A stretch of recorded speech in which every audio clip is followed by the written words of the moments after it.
Hi, everyone. Hi. Glad you could join us. Joharra, if you would introduce yourself and share what you're going to be working on tonight. Sure. I am going to be writing. I'm going to be working on The Vampire's Creation, which is a sequel to The Realm of Monsters.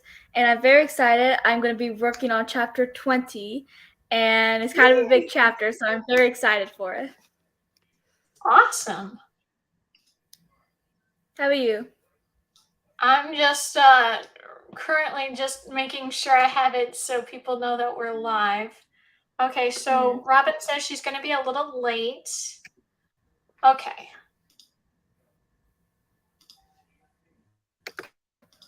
Okay, so I don't know if you saw on Goodreads, but I've been working on a book and I finished it today, so I'm very happy about that. Yeah, So I saw. I'm kind That's of booked exciting. out. Yeah, exactly. I'm really happy because I read a book very quickly, very easily at the start of the month, but I had two pretty significant DNFs, and it's like, what in the world? I want to be able to read and have it work out. But what's nice is this time I was able to get through it and it was really good. I actually enjoyed this one, so I'm happy about that. That's Um good. yeah, so I think I'm just kind of like, hey, I'm happy I did this, but I'm done. Like that's it for me. So So you're not in a reading mood? yeah, exactly. Yeah, I probably will probably watch something. I don't know. Today's just been so focused on reading that it's like I want to do something else. So I'm probably gonna watch something when we go through the sprints, I think. Um I get that. I've read quite a bit today. I'm now a little bit less than 100 pages away from finishing my book, which is on birthday. So, yeah, I've gotten a lot of reading done. Now I want to get some writing done. awesome.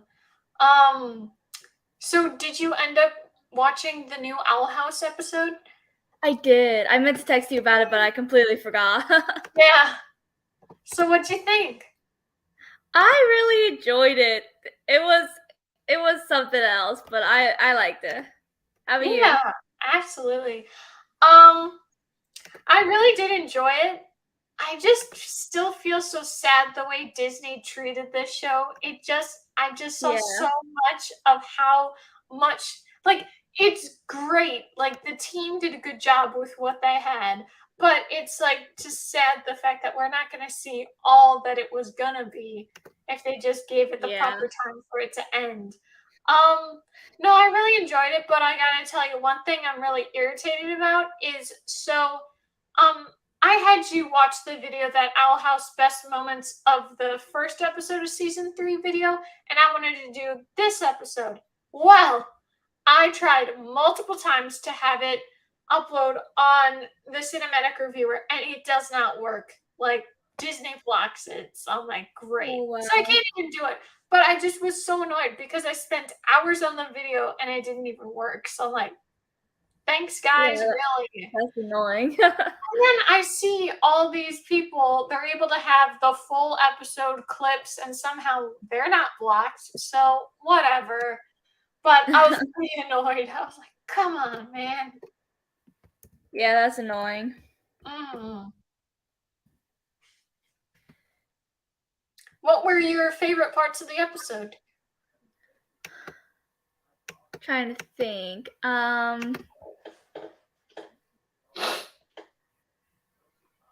don't know.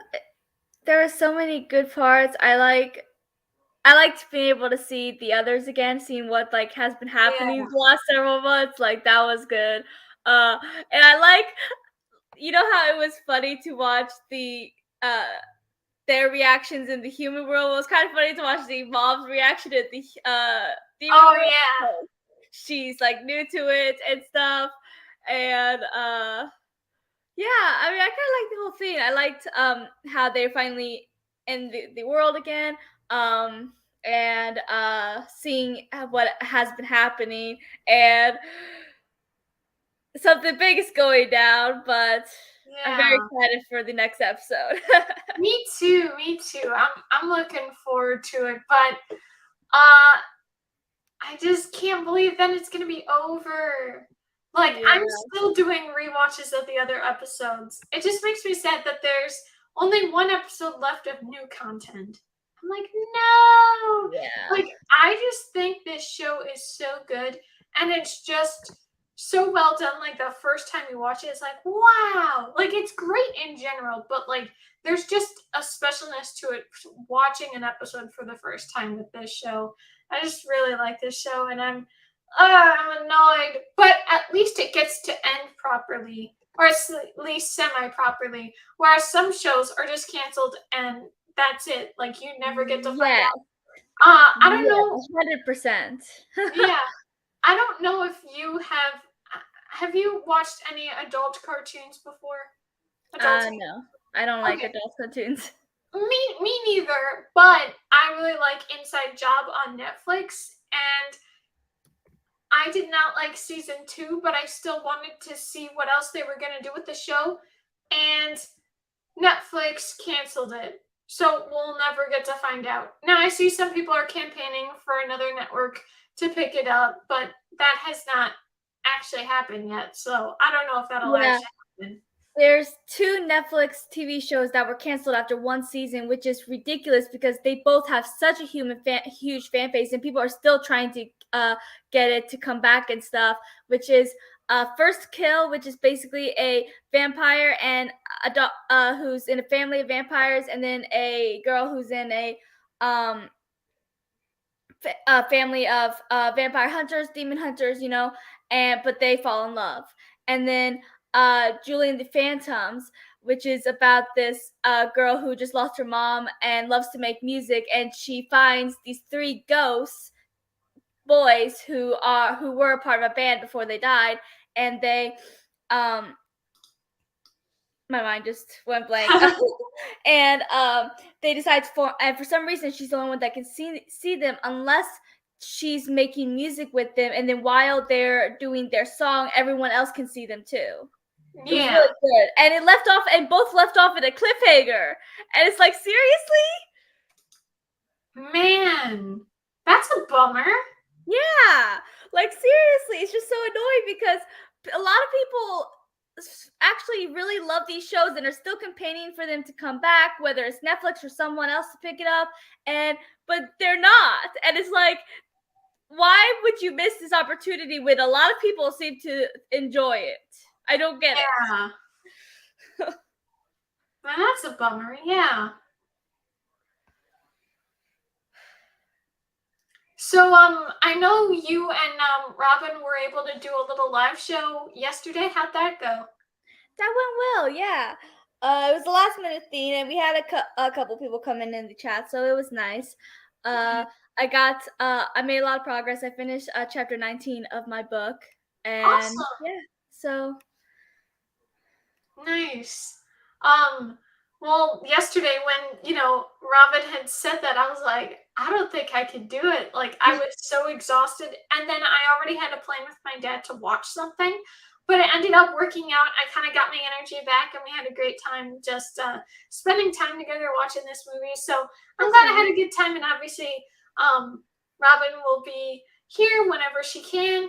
I hope people come on, though. It's just like, hey, how's it going? yeah, I was just sharing the link and letting people know on my socials, so hopefully people will see it. Yeah, exactly. I'm like, come on, come join the party. So, how many books have you read this month?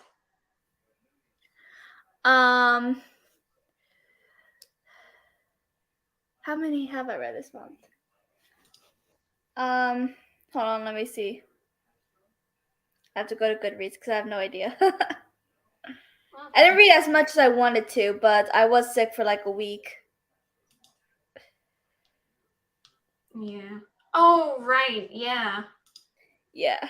Yeah, the day after you asked if I wanted to do sprints that weekend, and I was like, I don't know, I'm not feeling too well, don't know if I'm up to it. The next day I threw up so much that day. I was like, I'm glad I said no. I was just throwing up the entire day. It was awful. Yeah. Last week, I ended up maybe not sick, but like the slightest cold. Like it kind of sucked, and I was a little like, you know, down or whatever, but like it wasn't terrible, so I'm happy about that. But that stinks. That's too bad. I've read 7 books apparently, so more Oh, than I nice. thought. That's a good, start Yeah, for the year. And yeah. what's your goal? I put it at 100, but let's see if I Wow. may change it. Like Yeah. last year, I got lucky to get 100. Plus, towards the end of the year, I was reading a lot of like shorter books, so it was easier. So we shall see if I'll actually be able to get to 100 this time. Yeah. Uh, how about you? My goal is 20. I don't want to put too much pressure on myself, but I guess it's better to have 20 than one because that's what my goal was last year. Because I was like, I am messed over. I can't read for anything. But I ended up reading 37 books or 38 books. And that's really good. So Yeah, I'm definitely. happy. Yeah, you can do this. And Okay. these goals are supposed to be kind of fun. You're not at least I don't put too much pressure on my. That's why I don't mind like changing my goal once I get to the end of the year and don't think I can make it. Like, so what? You don't make your original goal. You still read. You still get a lot done, and you should still be proud about how much you get done. Even reading Exactly. one. Yeah, even reading one book is an accomplishment because there are plenty of people in the world that read like 0 books a year. Yeah. Oh, I still remember it was so funny. There was this person I was talking to. Maybe I brought it up in an older sprint. I can't remember, but I had said to him, "Oh yeah, I didn't read as much, or I haven't read as much as other readers. I unfortunately only read 30, what, however many, it was maybe 35 at that point." And he was like, "What?" And it's like, yeah, like to the average person, they're like, "That's insane." True. For the average person, that is insane. Like, there are plenty of people that, like, just don't read at all. And so that is pretty impressive. Hmm. But yeah, we'll see if I actually get 100 books read. Um, I'm not going to put too much pressure on it. I mean, I would like to get 100 books read again. But if I don't, there's always next year to try that goal again. It's just a fun goal for myself to see how much I can read. And sometimes, things happen, life gets in the way. You can sometimes get into reading slumps, or you're just going through a lot and reading's just not on the forefront of your mind, and then sometimes you just want to get other things done, and reading takes a backstage to the rest of the things in your life. So I mean, not getting like 100 books read a year is okay. Like, you don't have to get that many. It's just a fun little thing for yourself, basically. At least that's how I Right. do it. For sure. But I wish you good luck for your 20 books. Thank you. I'm hoping I can handle it. I can do it. I'm gonna have to see. Yeah. My mom, for her, she only got like into reading last year and only got a Goodreads last year. So she originally put 12 books last year for like 1 book a month, because she was just getting into reading, so all that. So she decided to start off slow. Hmm. Uh, but once she like figured out what kind of books she likes to read and what kind of forms she likes to read, because she learned she prefers um audiobooks and ebooks over physical books, and she also figured out she likes true crime. Once she figured out her taste in reading, she was reading a lot, so she upped it to Yay. 24 books and was able to get around 24. And then this year she did 50 to try to up herself a little bit more, since she is reading a lot more. So yeah. Nice. Very nice. Yeah, I in 2020 it was 57. Then in 2021 it was 66. I'm gonna see what happens with this time, but I'm proud of myself because one of my goals this year is I don't want to read any more short stories or novellas. That's how I was able to like read. I just needed something that like was pretty fast paced and would be done very quickly. You know, I just couldn't handle like the long stuff most of the time. And I just don't like being with a book for a really long period of time. And obviously, audiobooks, it's just so much easier to just get through it. Well, at least it depends on the person, I suppose, but usually. Yeah, I mean, some people prefer audiobooks. I mean, I don't actually, I mean, I've gone into audiobooks lately, and they're still not my favorite form of reading. Like, I still prefer physical books. That will always be my favorite form of reading. There's nothing like holding a good book, at least for me. But I mean, audiobooks has helped, especially when I was going through a lot and just didn't have the mental capacity to actually, read. Audiobooks helped me a lot there. So I have a lot of respect for audiobooks and people who only read through audiobooks. Um, and I know that has helped me get a lot read last month. So, I mean, I don't mind audiobooks. It's still not my favorite form to read. Yeah.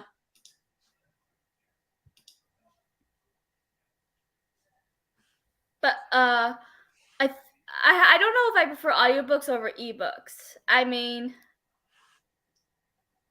I don't know. I'm not a huge fan of reading ebooks a lot unless like it's the only way I could find a book I was looking for. Um, so I don't know. Yeah.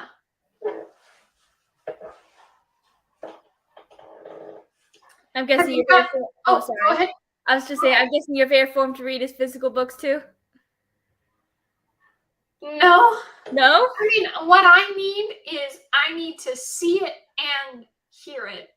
Right now, my attention span, even though it's gotten better, I'm still having difficulty uh really like paying enough attention and absorbing a book. I don't know why. Hmm. I either need to read it to myself or have an audiobook. So it's a little bit annoying to deal with, but I'm hoping I uh bet. it goes away at some point because I used to be able to read a book and blast music and it was no problem. And now I absolutely cannot do that. Because then I get so focused on the music and it's like, uh-oh. Oh yeah. I mean, for me, I can't. I grew up with ADD and I have trouble focusing in like complete silence. I wish I knew this when I was in school because that would have helped me with my schoolwork tremendously. It helped me actually focus. Yeah. But I finally figured it out, and music helps me um, focus for whatever I'm doing. But it's a little more tricky when reading because I do because music a lot of times I'll want to mouth out the lyrics or sing along or whatever. But I do watch this one Spanish show. I have to read subtitles, obviously, because I don't speak Spanish. But I like the storylines and the characters, and they have a lot of songs, and they're Spanish songs, and the songs are kind of pretty. And I'll put on those songs when I read because I don't really understand the lyrics, so I can focus completely on the story without the music interrupting. So my Soy Luna playlist has basically become my designated reading music. Nice. Have you gotten into any shows lately? Or movies, whichever. Any new shows? No, like Um, just watching anything oh, just okay. recently.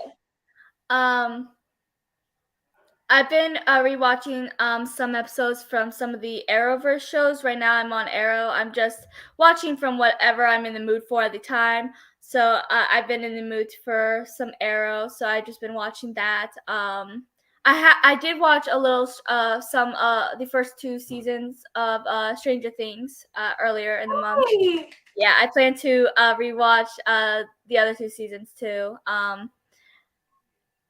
Once I'm in the mood for it again, because my mood flicks is on and off for things. So I think I'm more of a mood watcher than I even am for a mood reader. Like at least for books, I like for TV shows, I can just get bored with it and be like, okay, I'm going to something else. Even if I am enjoying it, I'm not necessarily bored with the TV show. I guess if I just watch it too much, I get a little bored sometimes. I don't know. And sometimes it doesn't happen either. Sometimes I'm really into it and can watch like the entire show in a weekend. I don't know. It just depends on my mood. Yeah, yeah. You? This past month, I mean, I've watched plenty of stuff, but the most, I guess the dominating show that I was watching this past month was Gilmore Girls. Mm. I first watched that show, um, maybe it was 2019, and I stopped maybe sometime in season two, I'd say, and I got all the way up to almost, or at least in the middle of season six, but just the quality was really low. Once Rory left high school, it just wasn't as good, and I just don't really want to watch it anymore. It's like, oh no, this isn't good. Have you Yeah, ever sometimes watched that that show? happens. Yeah. I have not. I've heard of it, but I never really had any desire to watch it. Yeah. Yeah, a new TV show did come out on Netflix. I haven't watched it yet, and I'm not sure if I want to. Like, I'm just worried it won't match up to the original, you know? Yeah. And that is a show called That 90s Show, which is a Right. continuation of that 70s show, which came out in the 90s.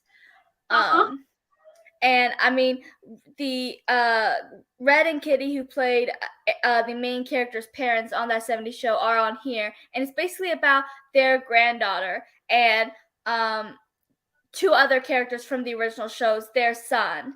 And my biggest issue is that those two characters, they were such a toxic couple in the show, and it made me mad because the two of them had broken up, and Jackie, she was like this, spoiled rich girl, only cared about looks, and even though she was still that sassy, girl, even at the end, she grew up so much. She became a better person. She stopped caring so much about boys and actually got her own career, wasn't just relying on daddy's money. And she actually grew up so much. But then this show is just kind of putting her back to her season one self before all that growth, putting her back with the Oh same toxic guy that cheated on her multiple times no. and saying that they're getting married for the third time and they have a son together now. And I'm like, what? No. That's crazy. So I'm just very upset because I loved the growth the character had. And it looks like they just backtracked her down. And I'm not okay with that. Yeah. That's no fun. Yeah.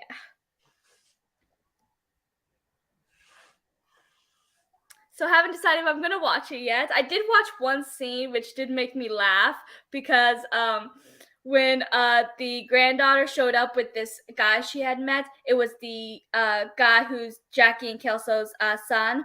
And when Red asked him who that was, he said Jay Kelso, and then his reaction was hilarious because he always had issues with Kelso, and then Kelso pops in and said a running gag from the original show, so that was kind of funny. But I'm still a little on the fence if I actually want to try the show. Yeah. All these new characters and stuff, and there's a couple of the original characters, but they're not on that much, so it's mostly just these new characters that I'm not familiar with. I don't even know if they're going to be half as funny as the original. They usually aren't. Exactly. That's kind of the problem with reboots. You know how Yeah. that goes. So, Yeah. I see it's 7:25. Would you want to start our first sprint? Say, sure. what do you think? 20, 30 minutes? 30 minutes is good. Okay. 55.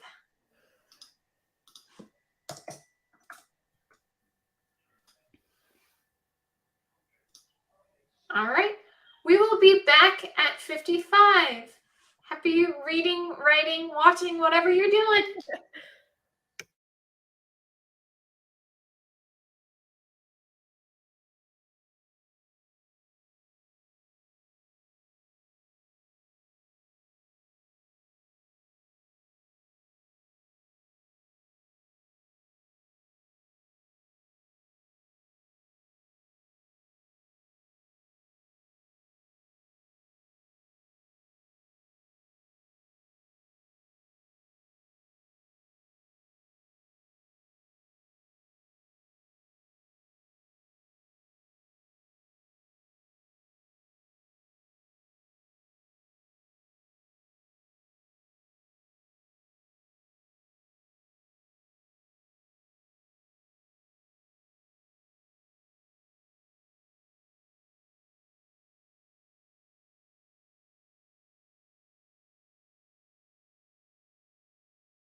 All right, how are your sprints?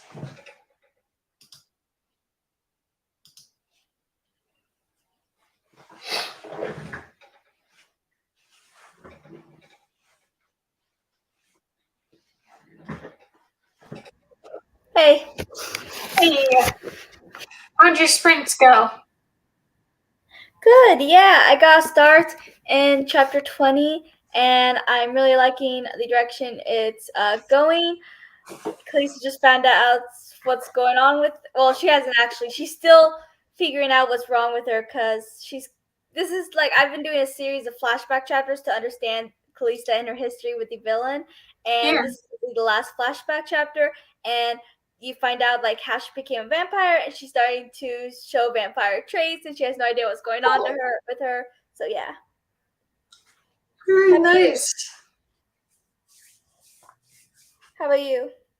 Um, I just watched a little video and then that book that I read and finished, there were like additional little pieces. So I was kind of scrolling through it and then it had, because it's a standalone book, but it's like a part of one of those standalone series type things. So it's like same universe. Um, and it seems like maybe I'll read the sequel next, but I'll have to see what I decide. But yeah, I'm happy that I finally got a book read, and I feel like the book that I had read before this book, it's just so bad that I don't think I'll continue with it. It's just like no. Yeah, that happens. Mm-hmm. Yeah, I am really enjoying the book I'm reading. It's on birthday. It's one of the Twisted Right. Tales. Yeah. It's the Alice in Wonderland one. I'm on page 410 out of 504, so almost there. I hope to finish it tomorrow. Mm-hmm. Yeah, and I think I'm going to rate it 5 stars. I've been really enjoying it. It's been a lot Nice. of fun. Yeah. You know, not that it's the biggest deal, but I would have thought people would be wanting to do reading sprints at this time, like on a Sunday night, just vibing. But clearly, people are like, nah, not tonight. It's like, okay. It's usually nice to be able to chat with people in the comments, but it's fine. But I've been having the worst sleep schedule. I try to go to bed early-ish, and then I wake up, say 3 or 4 o'clock, or even midnight, and it's like I only slept like a couple hours maybe, and then I'm up for most of the day, and then I go to sleep right around this time. Like I'm exhausted, and it's like, what's going on? No, I go to sleep before that, usually like 2 p.m. So I'm having the hardest time with sleep. It's like, oh no. Wow.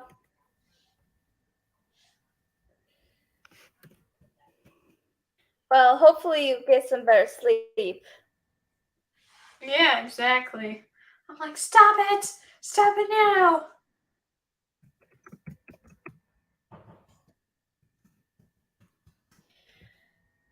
Yeah.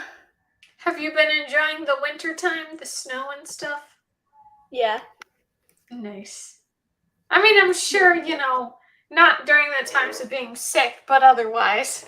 Well, yeah. But yeah, I like the snow. Um, talk about sleep now. I'm yawning. I blame you. um, but yeah, like right now, I'm really liking. It's like some might say it's kind of chilly, but I like it. So Nice. So what did you and Robin end up talking about during your sprint yesterday? uh, mostly writing and reading related stuff. Nice. Yeah. Trying to remember. It was just yesterday, but my mind doesn't want to remember things from yesterday. Yeah. um,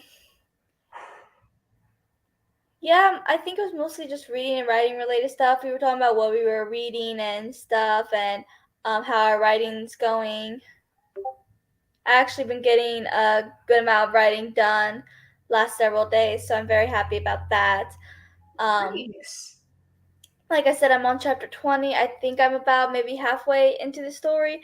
I I still feel like there's just so much that has to happen though. So it's like I feel like there's a lot that has to happen, but my brain might just be like over exaggerating a bit. But Yeah. we'll see as I get everything down. It depends. We'll see. I have no idea Mhm. how long this book's gonna be. The Realm of Monsters was like I think over 500 pages, so this one will probably be around the same or maybe a little bit more. Yeah. I'm very tired. I failed the being awake test, but then again, this morning, I don't remember when I woke up, but pretty early, so, Oh really? definitely when it was like in the night still. Could have been 2 or 3 a.m., so I've been awake for a long time. I'm just like dead. Yeah, my sleep hasn't been completely great either. Last night I don't think I went to. I mean, we did the sprints pretty late, so it wasn't actually that late for Robin because her time zone is now like 2 hours ahead of me. So it Oh, was I totally forgot about that. I'm just so used to her being my same time zone. That's yeah, gonna be crazy to adjust to. Yeah. yeah, yeah, definitely. Right now it'd be 5 where she is. Yeah. So That's way that's more manageable. yeah. So because of it, um, I lost my train of thought again. Oh, we talking about sleep. So, we were up late. We got off. I think it was like 11:30 my time. So, um, but I wasn't actually that tired. I did decide to stop writing though because I wanted to just relax for however long I was gonna be awake, and I just watched a couple more episodes of Arrow. But after a couple of episodes, because they're hour long episodes, I was really tired, so I ended up going to bed. I don't think it was until around 1:30 though. Yeah. And then I woke up surprisingly enough around 8 or 8:30, but that was only because I had to use the restroom really badly. So my body woke me up when I wasn't ready. So after using the restroom, I was like, I'm going to attempt to go back to sleep. I did think I'd be able to, but I fell asleep like shortly after I turned the TV back on. Like I must have been tired, but I was more tired than I even realized because I didn't actually wake up until 2:30 in the afternoon. I was like, wait, what? Yeah. I was tired. Exactly. I'm just feeling so dead. I don't know what's going on with me. I mean, I know why. Been awake too long, tired, whatever. Oh boy. Trying to be awake. Oh, but I was pretty happy. So I've been, it hasn't even been 4 months on my 2 new channels, but I'm really happy because of some of my bigger viewed videos. I have hit over 6,000 overall views on my movie Great. channel. I'm so proud of myself. I'm really happy. Um, my book channel is nowhere near that. It's still under 1,600 total views, Mm. which isn't a problem, but it's a little like, well, come on, people, watch similar, you know. Yeah. But I know I movies and TV TV shows are channels. obviously. Oh, what were you saying? I was just saying my TV channel's finally getting somewhere. I mean, it was kind of not really moving up for a long time, but I'm now at 123 subscribers, which I guess isn't really that much, but it is compared to the fact that I was under 100 for like probably a year. So I'm very Yes. happy that I'm finally over 100. I was looking at my videos and I had gone really high. I don't think I got as high as you just said, but I got pretty high and was happy with myself. I'm trying to find the video now. I think it was more of a recent video. It had a lot of views, and I was very surprised because I was not expecting it to have that many views. I'm trying to find it. This one has 365 views. Uh, I don't think that was the one though. I don't know if I'll be able to find it now, or maybe that was the one. But yeah, 360. What was it? 365 views. That's the most I probably had in a long time. Oh, nice. So, oh yeah, that's the nice thing. So, like I said, overall channel over 6,000 now. Now, my most popular video ever, my funny Bambi short, has surpassed 3,000 views just on its own merit, and I'm really happy and proud of myself. My other Bambi short, the sequel, the second one, it is approaching 1,500 views. And then Wednesday, the Owl House, those videos, they're sitting comfortably where they are, but because of the new Owl House episode, it's getting a couple more views. So it's Nice. 640 or 650 maybe. And then my Wednesday review, that is 300 something. So I'm pretty pleased with those. But I was going to say what you're talking about, how hard it is to grow in terms of subscribers. I totally relate because obviously with my book channel, I have 56 subscribers currently. And even though, okay, I do have more book videos than movie videos currently. And obviously, I have more traffic going to my movie channel at the same time. But because it's a wider audience, they might watch it for one little thing and then they're done. They're not coming back. It just really depends. But what I Yeah. like is, even though I don't have as many subscribers, I have really loyal subscribers. Like they actually watch the channel. So I'm Yeah, pretty that's pleased good. with that. Yeah. Yeah, that's good. I feel like it's harder too when you're a multi fandom because like if I was just a Harry Potter channel, I would probably attract a lot more Harry Potter fans. They're like, she does Harry Potter videos, so I'll probably always like her videos and I want to keep coming back. But when it comes to multi fandom and they're like, oh, she's done a video on this, I'm not a fan of those, so you'll watch what you do like and then you just don't come back. So it is a bit harder. Yeah. That can be unfortunate. Yeah. Yeah, but I still find it so funny the fact that the Bambi really took off because I had because this was a project I had done for school and I just did multiple things, Lion King, Bambi, and this video, I find it funny, and so I uploaded it on my original channel, the Book Skeptic, not this one, the other one. And it's still sitting at like 70 views. So like I just really hit the jackpot with that time. I'm like Yeah. so happy. Yeah, that's nice. Yeah. You liked it. Mhm.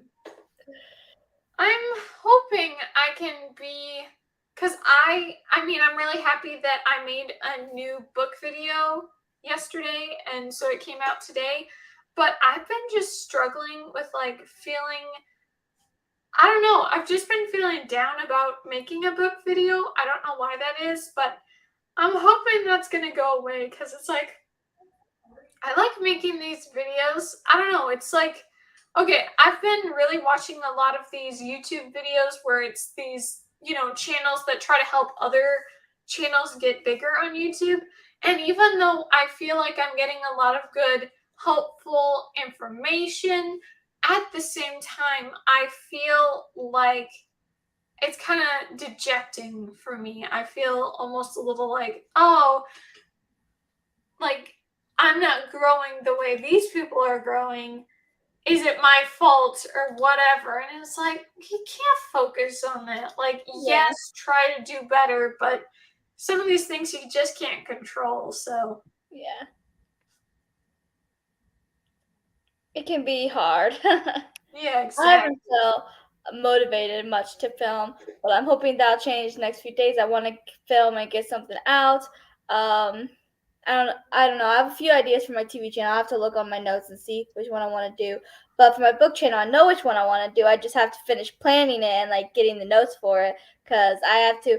It's best books of 2022, so I have to go through my Goodreads, figure out everything I read, and see if I which ones I consider like my best reads and stuff. So I have to finish doing that first before I can even film. Nice. Hi, Hi, sorry I'm late. Like my friend hit literally like 10 minutes before we were gonna start and was like, can you come over and take a girlfriend? I was like, hell yeah, why not? I can help you out. And like they live like 5 minutes down the street from me. Like I literally just walked. So yeah, I had to do that super quick while the sun was still up. And now I'm here. Yay! I'm so glad to see you. It's been a hot second, and last time I saw you, you were still in New York. Yeah. You. My new place. I wish it looked a little cuter because right now it's pretty bare, but yeah, I'm so happy to be here. Yeah, like I don't know if anything's worth showing about. We gotta do a room tour sometime, when you finish everything up. I did film a bookshelf tour. That's a video I have filmed. I have to edit. Nice. So yeah, you can look out for that. But yeah, my room is so like undecorated just because like I don't know. I don't want to just buy stuff just to buy stuff. I really want like, things to like speak to me.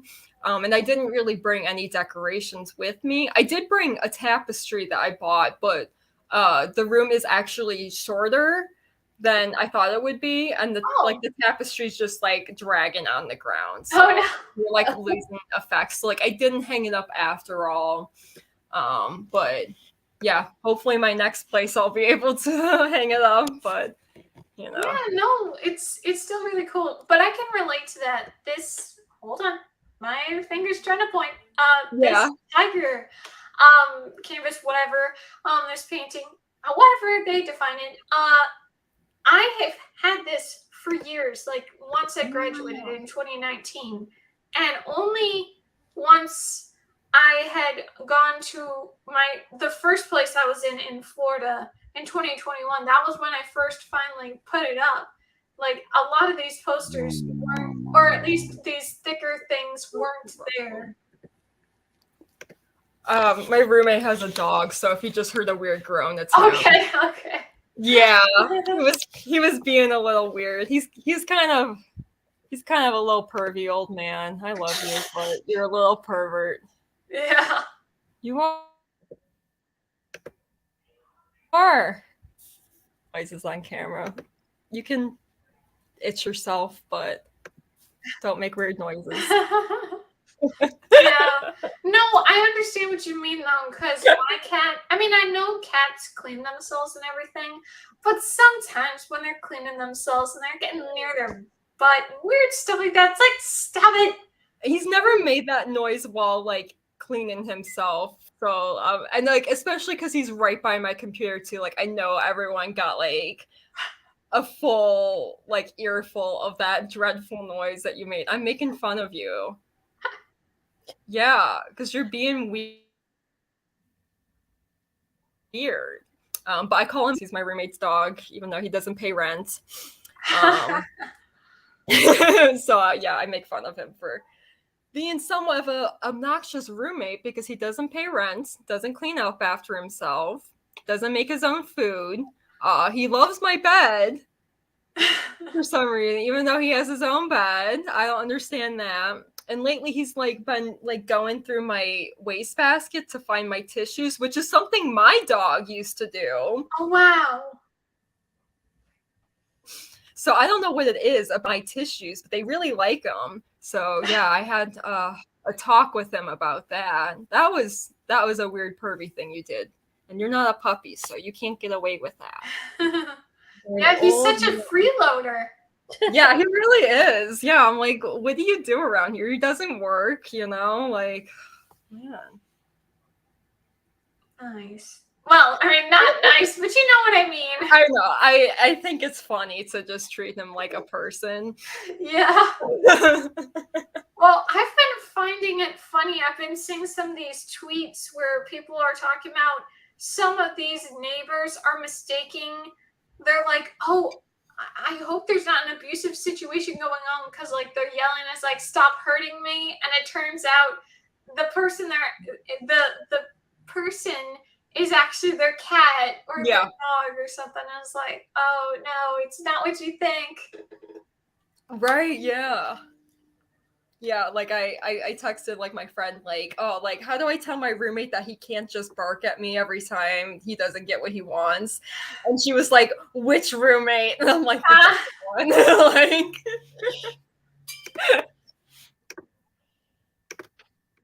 Well, how has California been for you? Have you like had fun yet? yeah, I've been doing like a lot of exploring actually, which has been a lot of fun. Obviously I've been out here quite a few times before I moved, so I did have a good sense of the land. But yeah, still like just like finding like I don't know, like where I'm gonna get my groceries from now on and different stuff like that.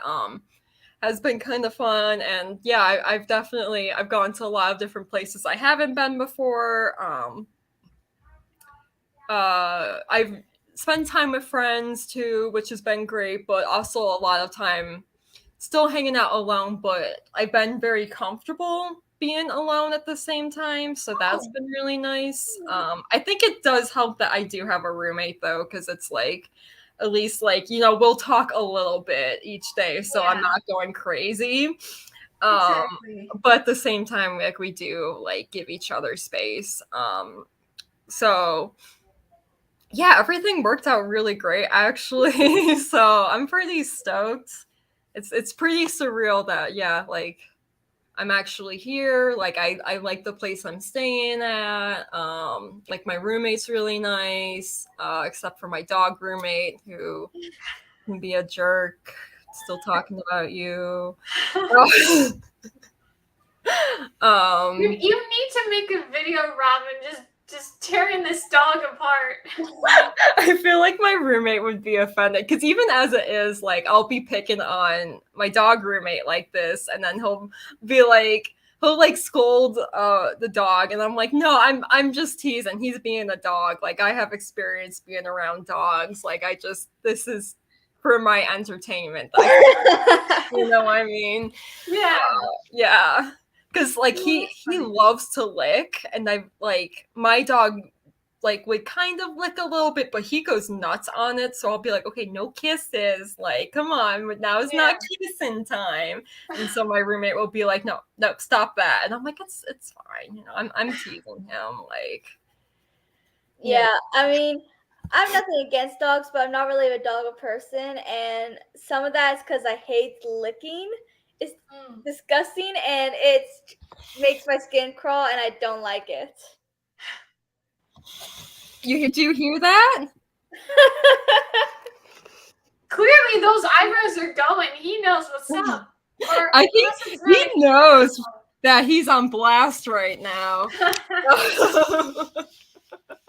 Yeah, licking can be gross, especially after you've eaten my tissues. Yeah. I don't want booger kisses.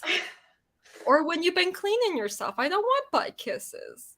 Exactly. It's like, oh, no.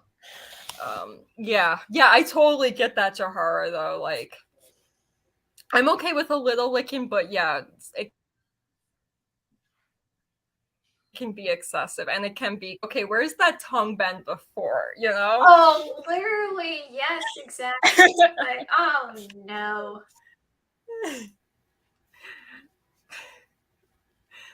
I'm sorry for making fun of you. It's for the clicks. This is what's putting food in your dish every day. Yeah. I mean, I still get salty with my cat. It's like, I wanted a pet for, emotional support, niceness. And that cat is just like, I am a roommate here. I am vibing. And of course, her favorite is my dad. And my dad's a great guy. But it's like, hey, you are my 16th birthday present. What gives? Oh. You've been dissed by a cat. Yeah, literally. I'm just like, come on. But I actually did something very fun recently. So, speaking of pets, Yeah. so I made this vision board because I'm kind of feeling like I don't know, I don't have a concrete idea of the future. I really don't know what I'm going to do, even though I know what I want to do. I don't know what's realistic. And Yes. so I kind of put this vision board together. I feel like I might put it in a video upcoming. Yeah. So, but I'm pretty happy. I feel like for my January wrap up, I could kind of talk about some things. So I might put that in there as well. Like I think I did forget to tell you guys last time, but December 31st, was like super close to the start of the new year. A bird flew in the house, so we kind of had to get a bird out of here. So that was not fun. And then a couple of weeks later, so maybe not the middle, okay, like at least a week into the new year, then there was a bat in the garage.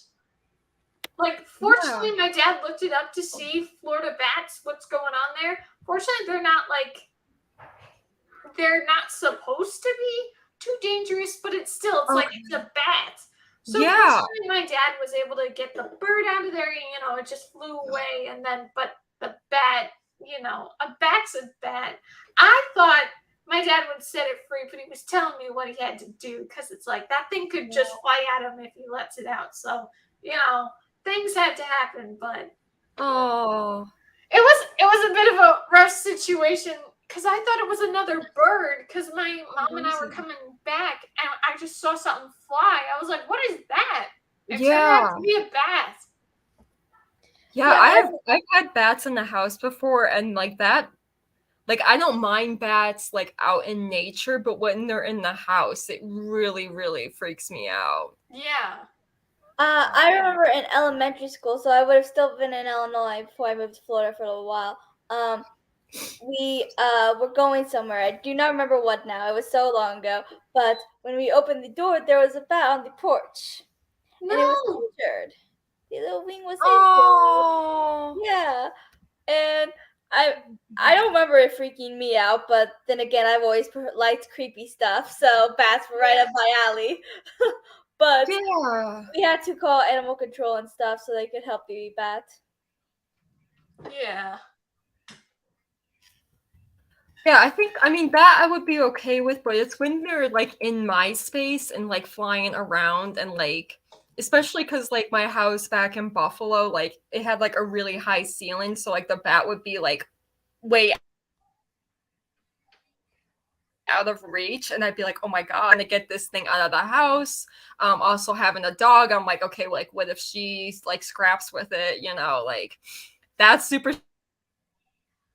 stressful. But yeah, like I know at like, when like dusk is just starting to fall and like I'll see like a bat flying around. Like that's really cool. But yeah, I don't like them in the house. I've never had a bird, like a wild bird, get in the house either, but I feel like that would also freak me out. Yeah. Even though like I've had a pet bird. Like I do really enjoy birds, but like yeah, just something about like having a wild animal in the house that doesn't belong in it just kind of freaks me out. Oh, well, I mean, it makes so much sense to be freaked out. Yeah, and that's what was so crazy. Like, wait, okay, never mind. I at first was going to say this has never happened before. Now, yes, a bird had not happened before, but we used to live. Now, it wasn't the country per se, but it was closer to the country. We used to live somewhere like that. And so my cat, this was a few years back. I think it was 2018, and so my cat was scratching at my brother's door, and my dad didn't know what my cat was freaking out about. Turned out there was a mouse in the house. So, ooh, I've never had a mouse in the house before, but that again, I love like pet rats and like pet mice, but a wild one in the house, not a fan. That would freak me.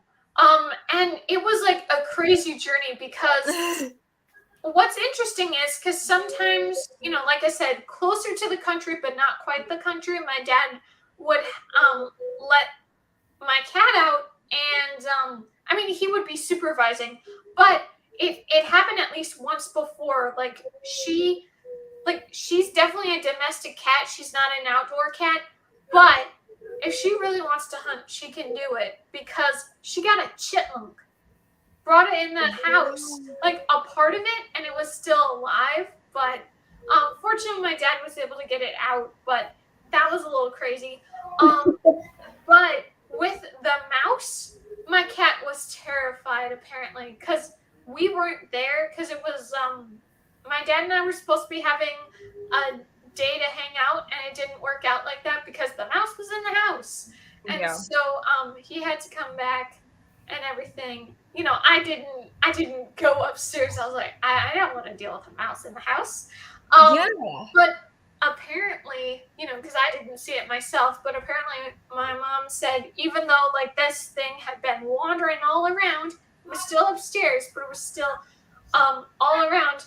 My mom said, like, my dad's pretty good with reflexes, but literally he just like somehow he just looked and bam, he just, got it with his shoe. So my dad pretty successfully took care of that So problem. crazy. What did the poor mouse do to your dad? Oh my god. It's a wild mouse in the house. Like, this is why In one of my old houses in Florida, we had a bit of a mouse problem, and we had some like mouse traps, and I never felt comfortable with like that because it's like, so what? It's just a mouse. It's not hurting anybody. No. I'm the same way with house spiders and stuff, and I'm pretty much down with anything. Like, it takes a lot to actually have one of these wild animals freak me out. If they were actually pose a danger, then yeah, I'd obviously be freaked out. But most of these things are little harmless creatures, but I remember this one time, one of the traps had killed a mouse behind the couch. And my mom was deep cleaning the house, so she pulled out the couch to like sweep out everything there, and there was a dead mouse. And even though it was dead, it still freaked her out. So she had me sweep it up and throw it away because I do not get squeamish. There was also another time at the same house, we lived in a trailer park, and they went to do there was a little laundry thing in the trailer park. So my mom and sister went there to do some laundry, and then they were gone for a minute and came back, and they came to me. I don't remember if my dad or my mom's boyfriend was living with us at the time, but even when they were, they usually came to me, which I find hilarious. They used to call me the man of the house. But they weren't sure, but they thought they saw a snake. Oh. No! Because my mom's terrified of snakes. So they came to me. So I went to investigate. It was in the bush, and it was a snake, but it was a very tiny snake, and it was a dead snake. Snakes don't bother me. Like, I don't think I would pick one up. But yeah, I'm not afraid of wild snakes. But in the same house, that house had issues. In the same house, it was hilarious. I used to make fun of my sister, say there was a spider conspiracy with her, because I swear every time she went to take a shower, there was a spider in the shower, and she feels about spiders the way my mom feels about snakes. And who did she go to? I'll give you one guess. Oh my gosh. She would come to me, and I'll be like, why are we trying to kill harmless house spiders? It's not like we're dealing with a wolf spider. Even tarantulas aren't actually as harmful as people think. They actually cannot. I'm not gonna mess with a tarantula, that's for sure. Spiders have very little venom, actually, and they can't actually kill a human. I mean, and what surprises you is that daddy long legs are actually very venomous, but their pincers are too small to puncture human skin. That's the only reason why they can't harm us. I know a lot of useless spider facts, apparently. But anyways, it was funny because every time she was she went to go take a shower, she had to come out before she could even get ready and stuff, because there was a spider. So she came to me to deal with the spider. There was even one time I went to use the restroom and there was a spider, but then I just ignored it because, I don't really care. And then I came back later that night having to go again, and the spider was gone. And I used to be like, oh, the spider left because I wasn't Fantasia. That's so funny.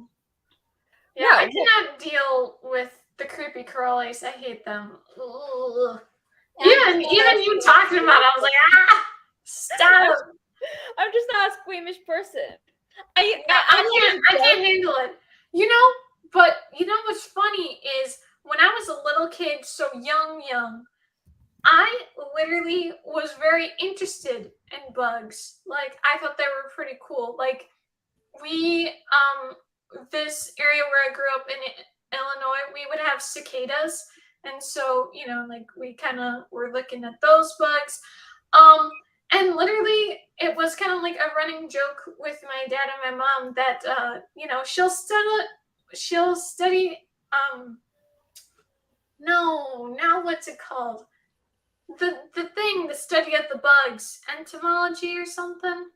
Anyway, that's very much ship sailed like this so quickly. I was like, I'm out. Nope. Not happening. And literally, even though I eventually didn't care about, like, once I kind of started getting a little like, ooh, creepy crawly, or like, I was never a fan of spiders, but then I got really freaked out by spiders. I was like, I'm done.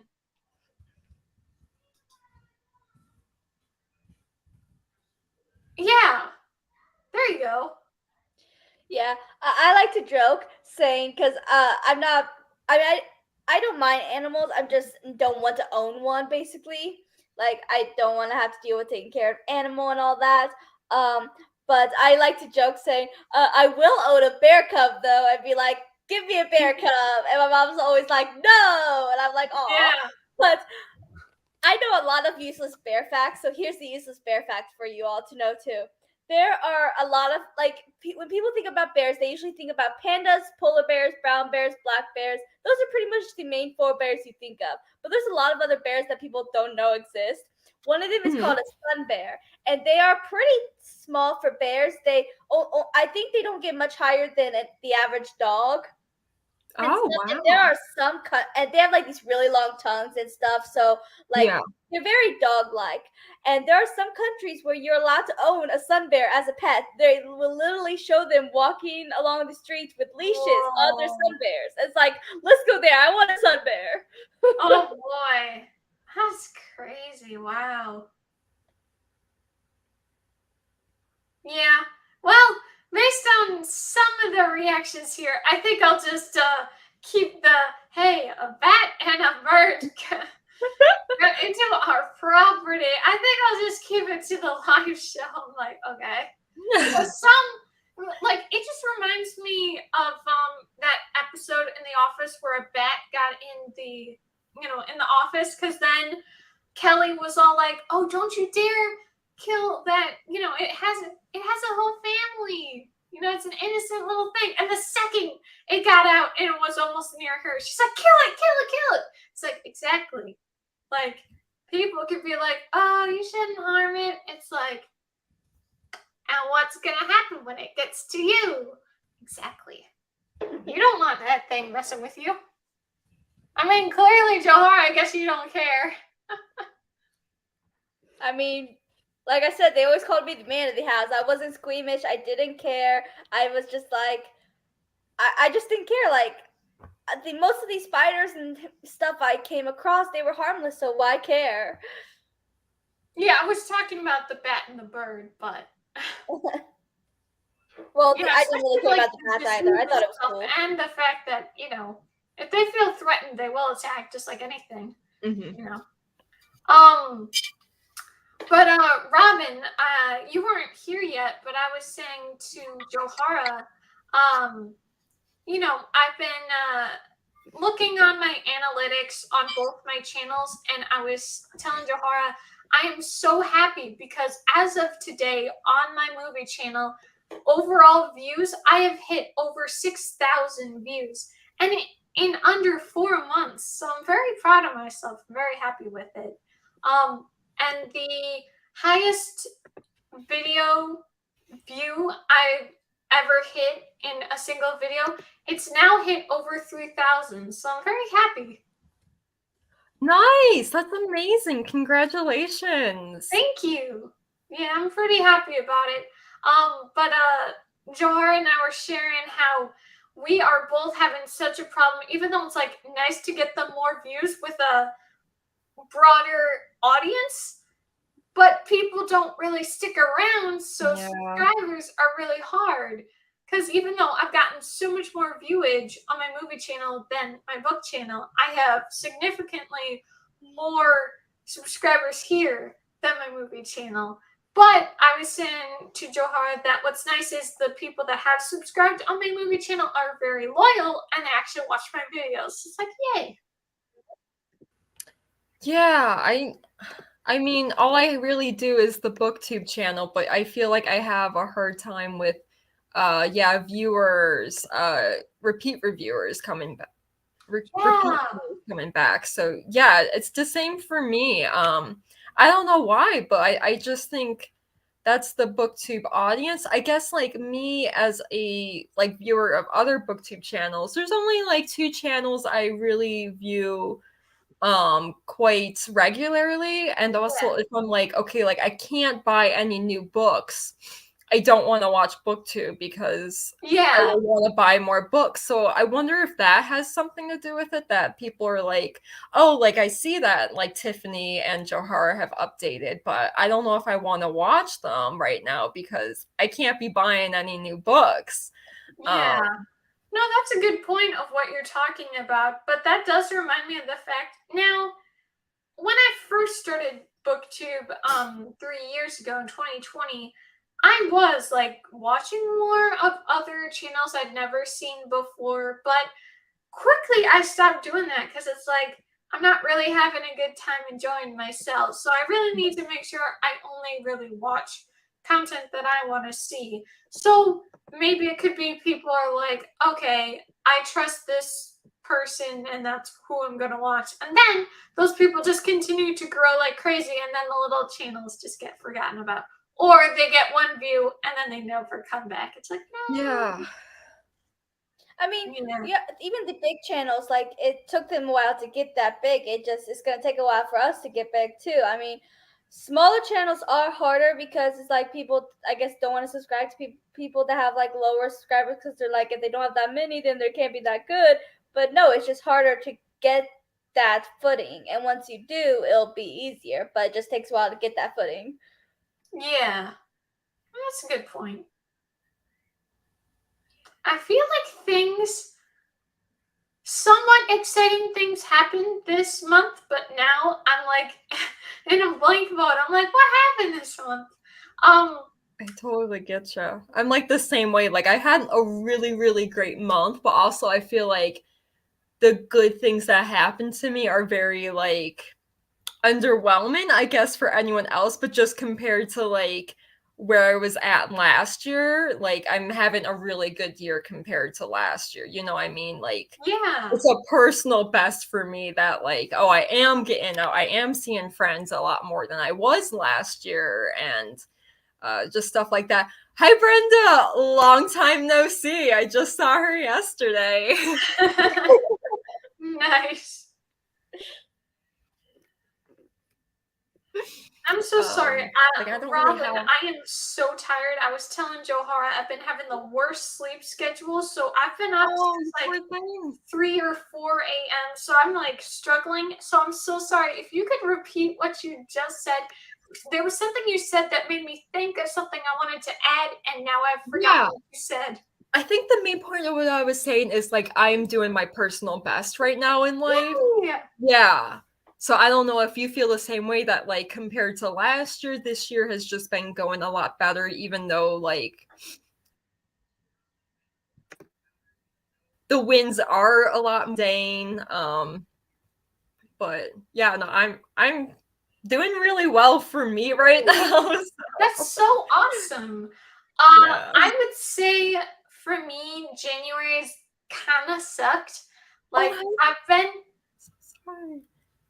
been pretty bummed out with how this month has gone, I was really hoping for good stuff, but I feel like, sometimes you gotta go up that stupid rocky hill and Yes. you get the nice plains and you sail through on the nice train. So I'm hoping for that. But I was saying to my parents, because, like, obviously we live through 365 days multiple times, and sometimes it doesn't feel like a lot of time has passed, or at least progress has passed. Yeah.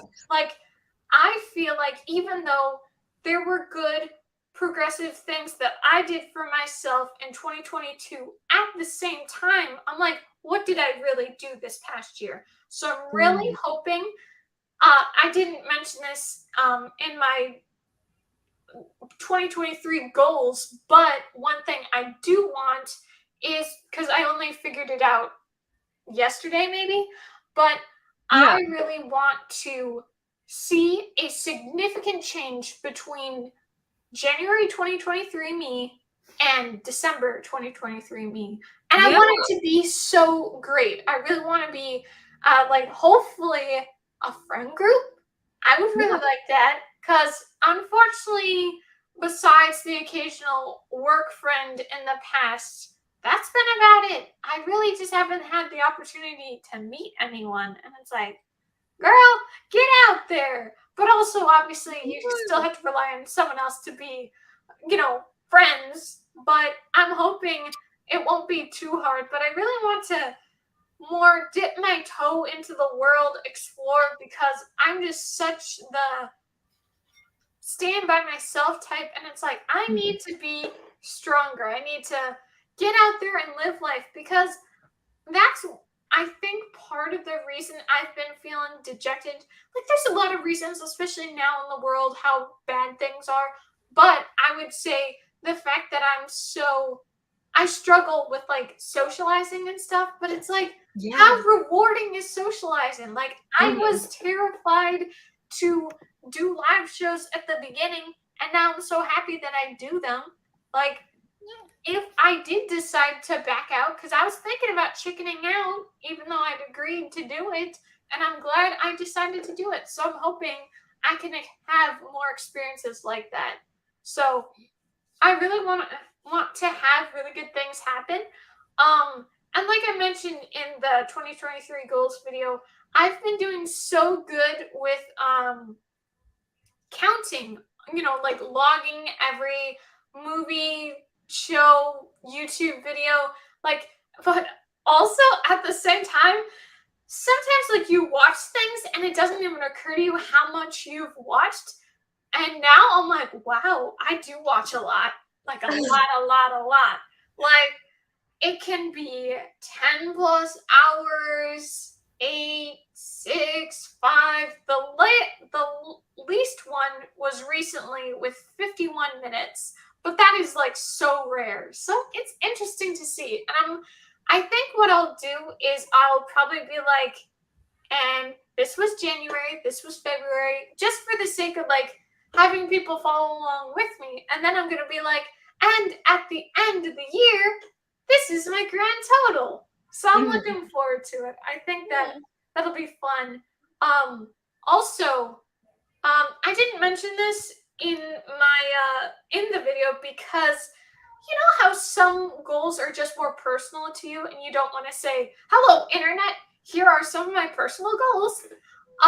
One is I'm trying to find a job. I'm in the job search, whatever. But the other day I had found this job. It sounds really promising. It's like, well, I guess, I mean, not many people are watching, so I don't think it's that big of a deal. And I'm not going to say who it is. But it's basically like this after school supervisor. You kind of just are at a desk, and, like, these kids are already working on their homework, and that's it. Yeah. So I just think that could be pretty chill. They're middle schoolers, so they're not little kids. So I think that could be nice, and it's actually something I'd like to do. It's good money. It seems like a pretty chill job, and obviously, it's not too long. It's probably like 3 hours, because you just have to wait until parents pick them up. So I would really like to get that job. And for me, usually I am just a hater of work. I'm not the person who's like, man, do I love work. So the fact that I'm enthusiastic about this, I really hope it goes through. Um, it actually would be kind of funny because there was a job, after everything that happened with the beginnings of the shutdowns in 2020. I was like, I need to get a job. Like, I need to not be in the house. I need to do something. And I was hoping for this one job. I was like, I feel like I'm beyond qualified, but I was like still in that I didn't have the job yet, so I didn't know. And I'm so happy that I got it. So I hope it'll be like that where it's like, oh yeah, it's almost the same situation. You get the job even though you were a little not sure if you would get it. So I really hope they consider me because I think I could do a good job there. That's nice. Yeah, I think sorry. I think you're definitely qualified for it, and I think it could be a really awesome experience. I feel like middle schoolers are gonna be a really interesting group of people to interact with, but I feel like you could have like a really positive impact because that's kind of their transition of like they're young, but they're not in that like high school age where they're like, oh yeah, adults, like they don't know jack, you know what I mean? Yeah. So like, yeah, I think that could be a really cool like age group to chat with, and like obviously like a lot about like TV and like movies. I feel like you could honestly have a pretty cool connection with them too. So that's fun.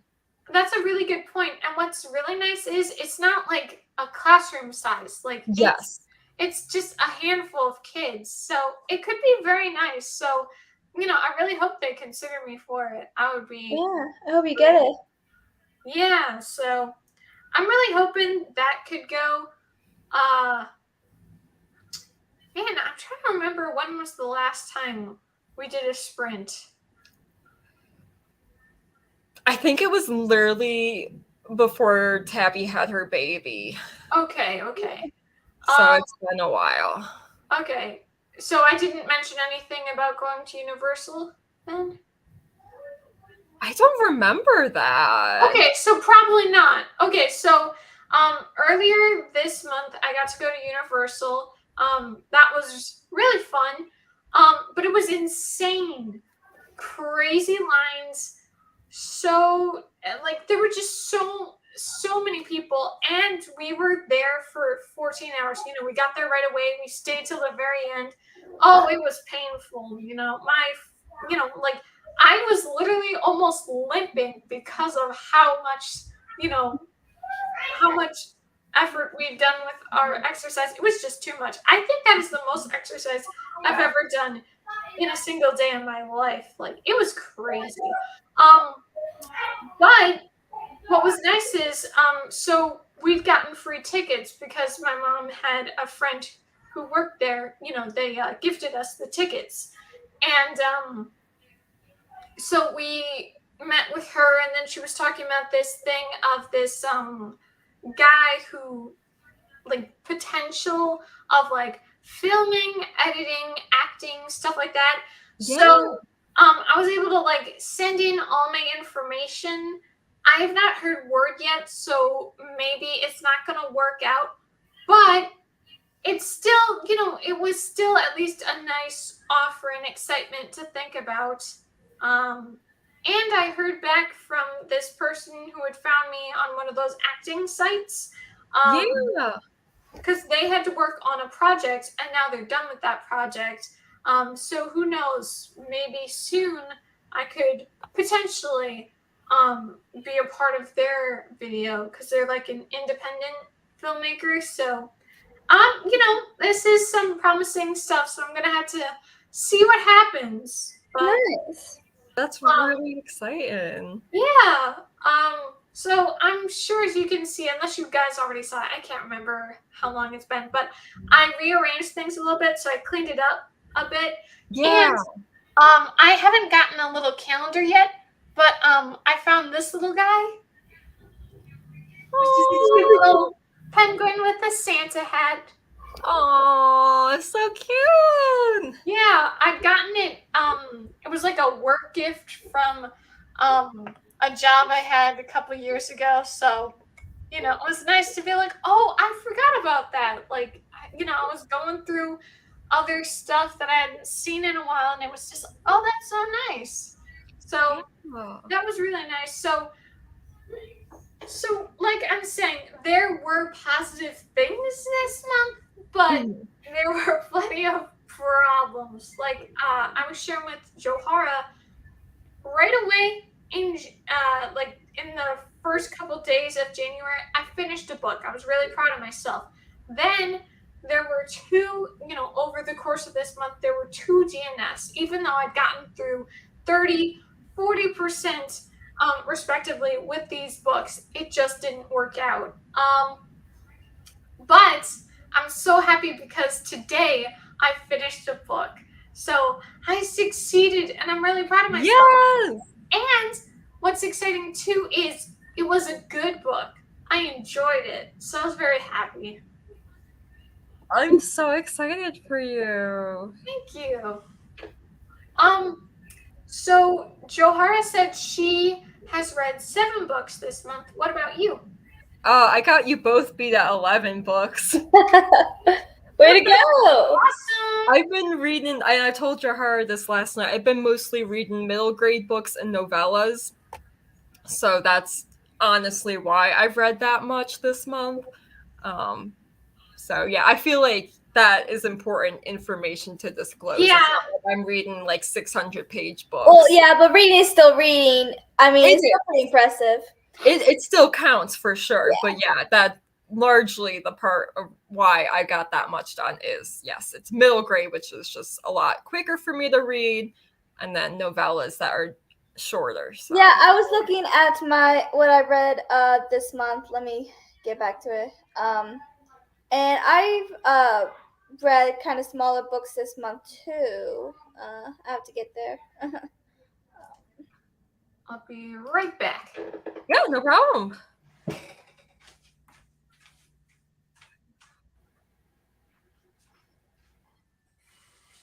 Okay, so yeah, I mean, I've read a couple bigger books. Like I read 2 books that I think were in 400s, maybe 500s at the most. Those I listened to on audiobook though. And then yes, I read 4 comic books. 3 were core. 1 was Avatar that had finally come in on Libby, so I was like, read it.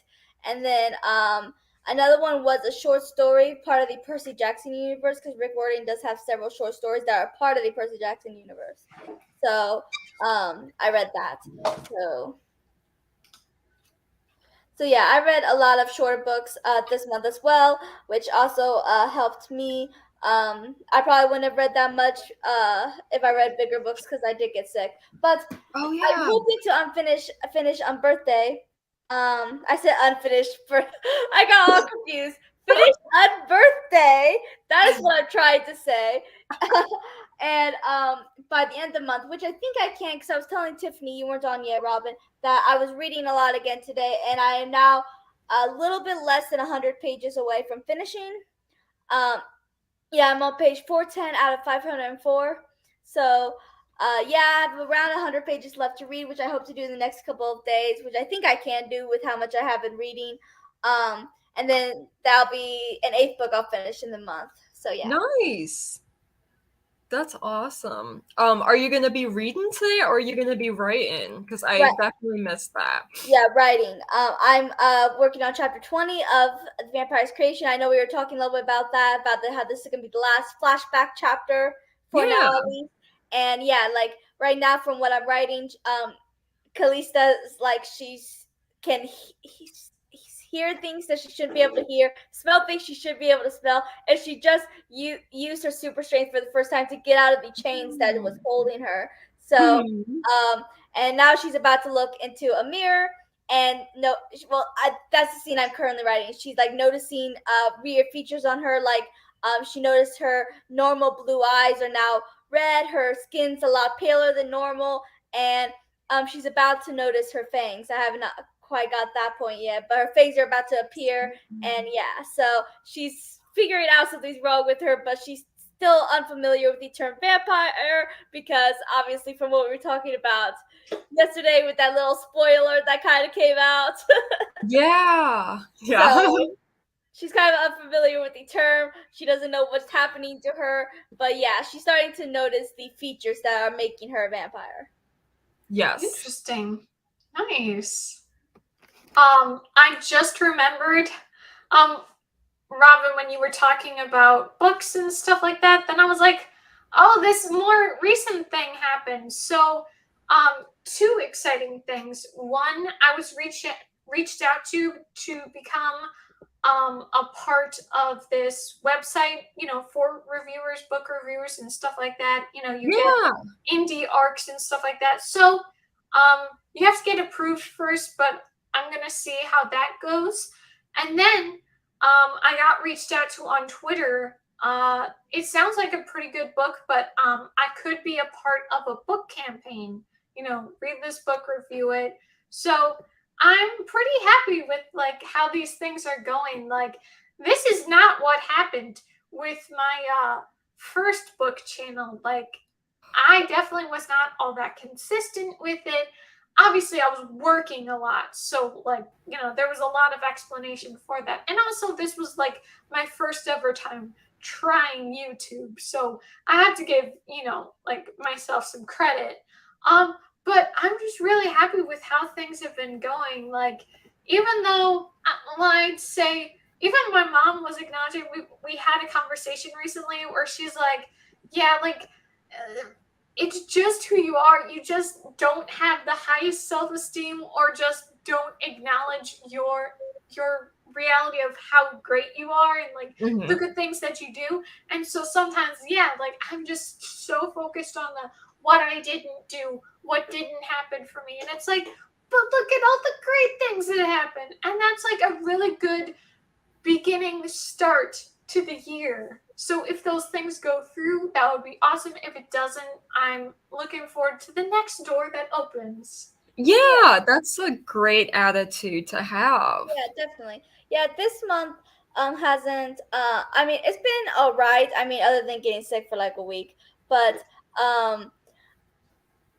for the most part this month hasn't been too bad. I don't want to be too, like, oh, I'm having a great start of the year because last year my years did start out great. It wasn't until September that things went downhill fast. So I'm hoping so I'm trying not to be like, yes, I'm having a good year because I'm really hoping it's not like last year where I was having a good year until the end.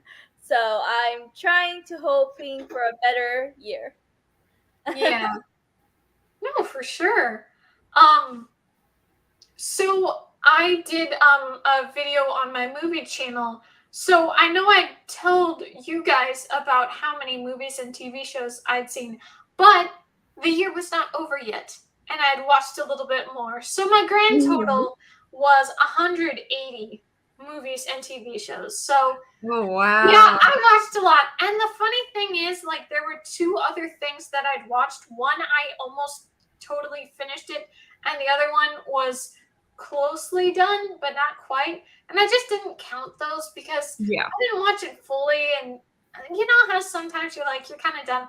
Plus, in December, I watched 30 things, and that was a lot of a video to do, Yeah. But unfortunately, I had split it up in a part 1 and part 2, and majority of them watched part 1, and part 2's just kind of been forgotten about. Oh, that sucks. The worst thing is that YouTube hasn't promoted it like barely at all. So, it's not even the fault of people because it's like YouTube won't show people it unless they're actively seeking it out. So, but, sometimes videos work, sometimes they don't. So I won't let it get to me. But I was telling Joharra earlier, one thing I've been doing, like I did this before with a different channel, but I've been watching this one channel, Channel Makers, and so I'm trying to get proper advice on how to grow my channel. Obviously, sometimes you're not responsible for it, but I'm trying to take in what they're saying. But at the same time, I was telling Joharra earlier, like the video I just made, I've been having such a struggle, a problem with finding, I don't know, maybe it even is the courage, just I've just been struggling with like actually sitting down, making the video because I have plans, but I'm not executing it. I don't know. It's like sometimes, even though I've gotten way more confident in myself, at the same time, I'm still struggling with like showing my face sometimes. Sometimes I'm like, no one must see me. And so sometimes I really like the video I made on my reading reflections and everything from 2022. I like those videos where it's like all I have to really do is say things and then the occasional visuals of. But I'm hoping I get better because I know in October and November with my new channels, I was really being consistent with uploads. I'm not failing at being consistent. I'm still getting it within a week or a couple days past a week. So it's not like I'm failing at doing what I want to do. But at the same time, I'm just kind of like feeling under this pressure or something. So I'm trying to still do the right thing of doing what I want with like being consistent with uploads, but I need to make sure I'm still having fun with it because I was like not down with it. So I'm hoping that gets better, and I'm hoping these YouTube tips really help me and I can actually get some good stuff happening. Because I'm not going to invest money and say, oh, bless you. Thank you. I'm not going to invest money into, say, Adobe Photoshop because I know a lot of people do that so that they can just cut themselves out, and so then the background goes away and they can put their own background there. You know, like almost like one of those green screen things. Obviously, it's just Photoshop, but they can do it. But I know it's a lot of money. So I really don't want to invest the time there. I'm trying to see how I can make more dynamic thumbnails at the same time, though. So I'm trying to get some information. But I'm pretty happy with the thumbnail that I made for this past video. Because at first it was like text, text, text. And then I was like, wait, let's put it there. It kind of had like a cross, little symmetry or something. So I thought that was pretty cool. You know, or a plus sign, whichever. Hospital. So I'm really hoping for the good stuff. Do you guys, now that we've really maybe not really gotten into 2023 because that would be closer to the middle of 2023, but now that we're in 2023, have you guys what's my question? Made goals for yourselves, whether it's lifestyle or book stuff? I'm gonna let Joharra answer first because it looked like she was about to say some. Yeah. Yeah, my mom thought about that. And I'm an optimist. Brenda is such a sweet person though. Like I have a hard time reconciling the fact that she's a pessimist with how she acts, but I don't know. Like she's so supportive of you, Joharra. You know, I mean. Yeah. Like I feel like a pessimist would be like this. I don't know. Yeah. Sorry. What were you gonna say about your goals this year, Joharra? Well, book related. I want to. I don't plan to finish everything on my TBR, but I do plan to get heavily into like my longer series and get that done. Like I want to finish all the Aaron Hunter books I own, because there's a lot and I'm behind still.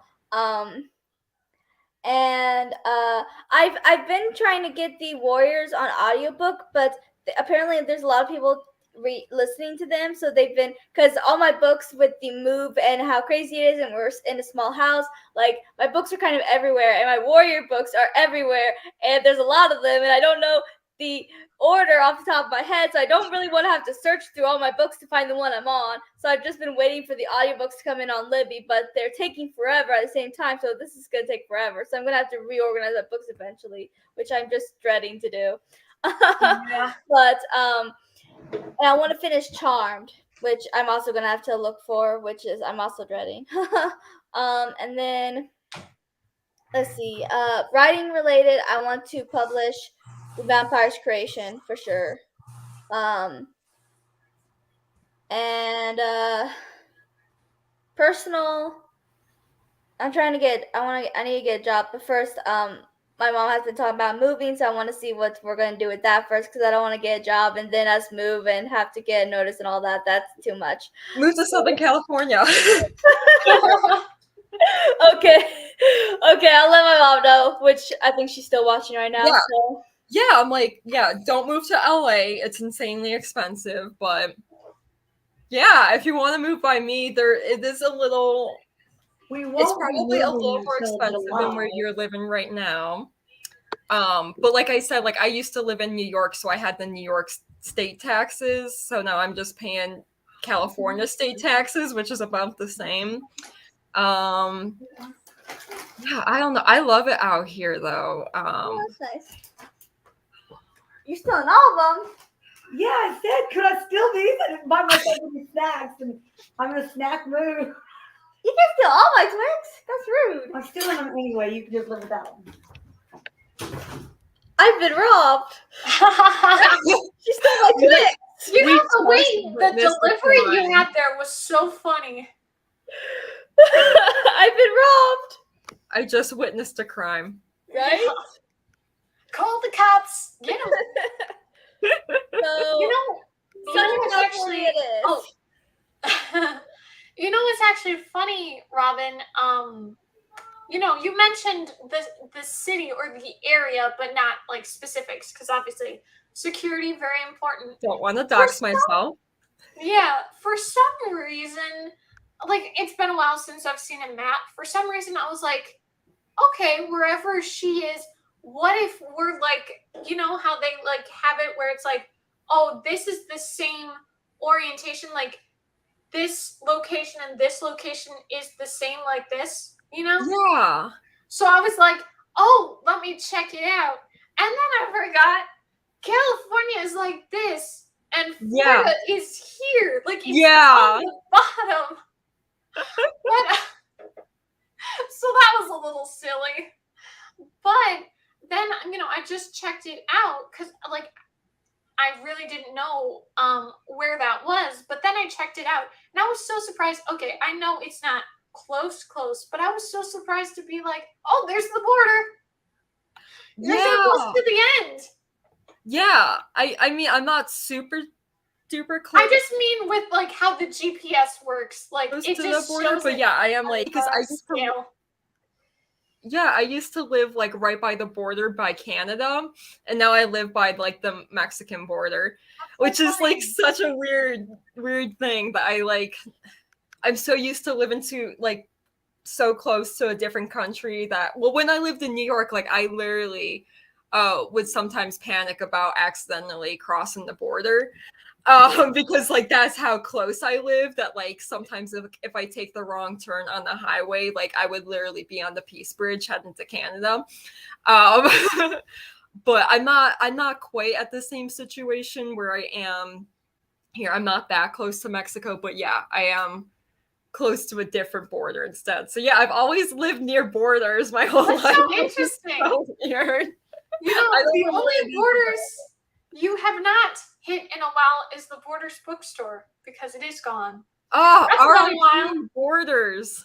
I love that store. I was trying to think of a joke and I was like, you know what? The bookstore. It's very fitting for us. Absolutely. Yeah, so I'll see if I convince my mom to move to California. Wait, how's the weather in California? Right now it is 50 every day and then 30 at night. But I live in the desert, so interesting. Yeah. How deserty? Because there was this one time I'd taken a trip. We went to California, but then we went to Las Vegas, and it was like so much. There was like one gas station, and there were so many people there because that was the only place you could stop. Did you go on 119 degrees when we were there? Crazy.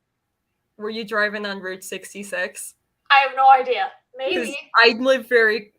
Route 66 obviously goes through quite a bit of the state and then into Nevada too. But yeah, I live very close by to that. Where I live is a little desolate. But I live very close to a small town. Like I live about like 10 minutes from a small town, and I'm like 20 minutes from like a bigger, like a small city, I guess. So like I kind of live like in the best of both worlds. But like literally last Friday, like I went to a like LGBT event, and it was like in the most desolate location ever. Like I was like, if I've ever been so close to being like horror film murdered, that would have been the setting where I would have been horror film murdered. Oh my gosh. But like a lot of people came out for it, but it was just such a trip because it was literally in the middle of nowhere and like just straight desert everywhere, that like everything was so dark that like it almost felt like nothing existed around me. It was such a weird experience. But yeah, I do have that kind of desolate experience out here. But I enjoy it. I really wanted that like quiet that comes with it. And yeah, the place I live, I have neighbors, but they're not super close to me. So like I don't really get bothered by them. Yeah, it's a very interesting change. Is it like far enough away, like how the country is, where it's like, yeah, like there's miles between? Oh, not quite that like far. that. Because like literally today, I walked to my friend's house. Okay. Which was like a couple houses down, pretty much, and that was like a 5-minute walk for me to do. Okay. Yeah. But yeah, they're just like spaced out in a really nice way that like I don't like hear what my neighbors are doing most of the time, which is a really nice change. Yeah. It's really interesting. I was just gonna say, where you used to live in New York, was it more of a hustle and bustle, a lot of people? So I lived in the suburbs in New York, so yes and no. It could have been a lot worse, but I did live by a highway, and then like people would be coming down my street all the time too, like cutting through. And like now people don't really do that. It's either like people who actually live on the street will be driving down it, or people who are lost will be driving down it. Right. You know, I don't have that like throughway traffic. So yeah, it's a lot quieter where I'm at, which is really cool. Yeah, I was just gonna say, like, you know, the way it sounds like you kind of get just like a totally different culture, a totally different environment. It really is. And like, I remember you said suburbs, not like New York City, of course. And I figured as much because typically, obviously, this isn't everyone, but typically families, suburbs, you know. Yeah. Obviously, it depends, but that's really cool. So, man, I'm really happy for you, Robin. Thank you so much. Is this your first time living alone, or have you done that before? This is my first time. I mean, I don't like, I live alone, but I have a roommate. But yeah, I just mean like away from your parents. Yeah, no, this is I mean, it's been such an easy transition because I've been so ready for it for so long. Yeah. And things kept happening that kind of pushed it off. So yeah, no, it's been such a welcome change. Fortunately, like I'm a very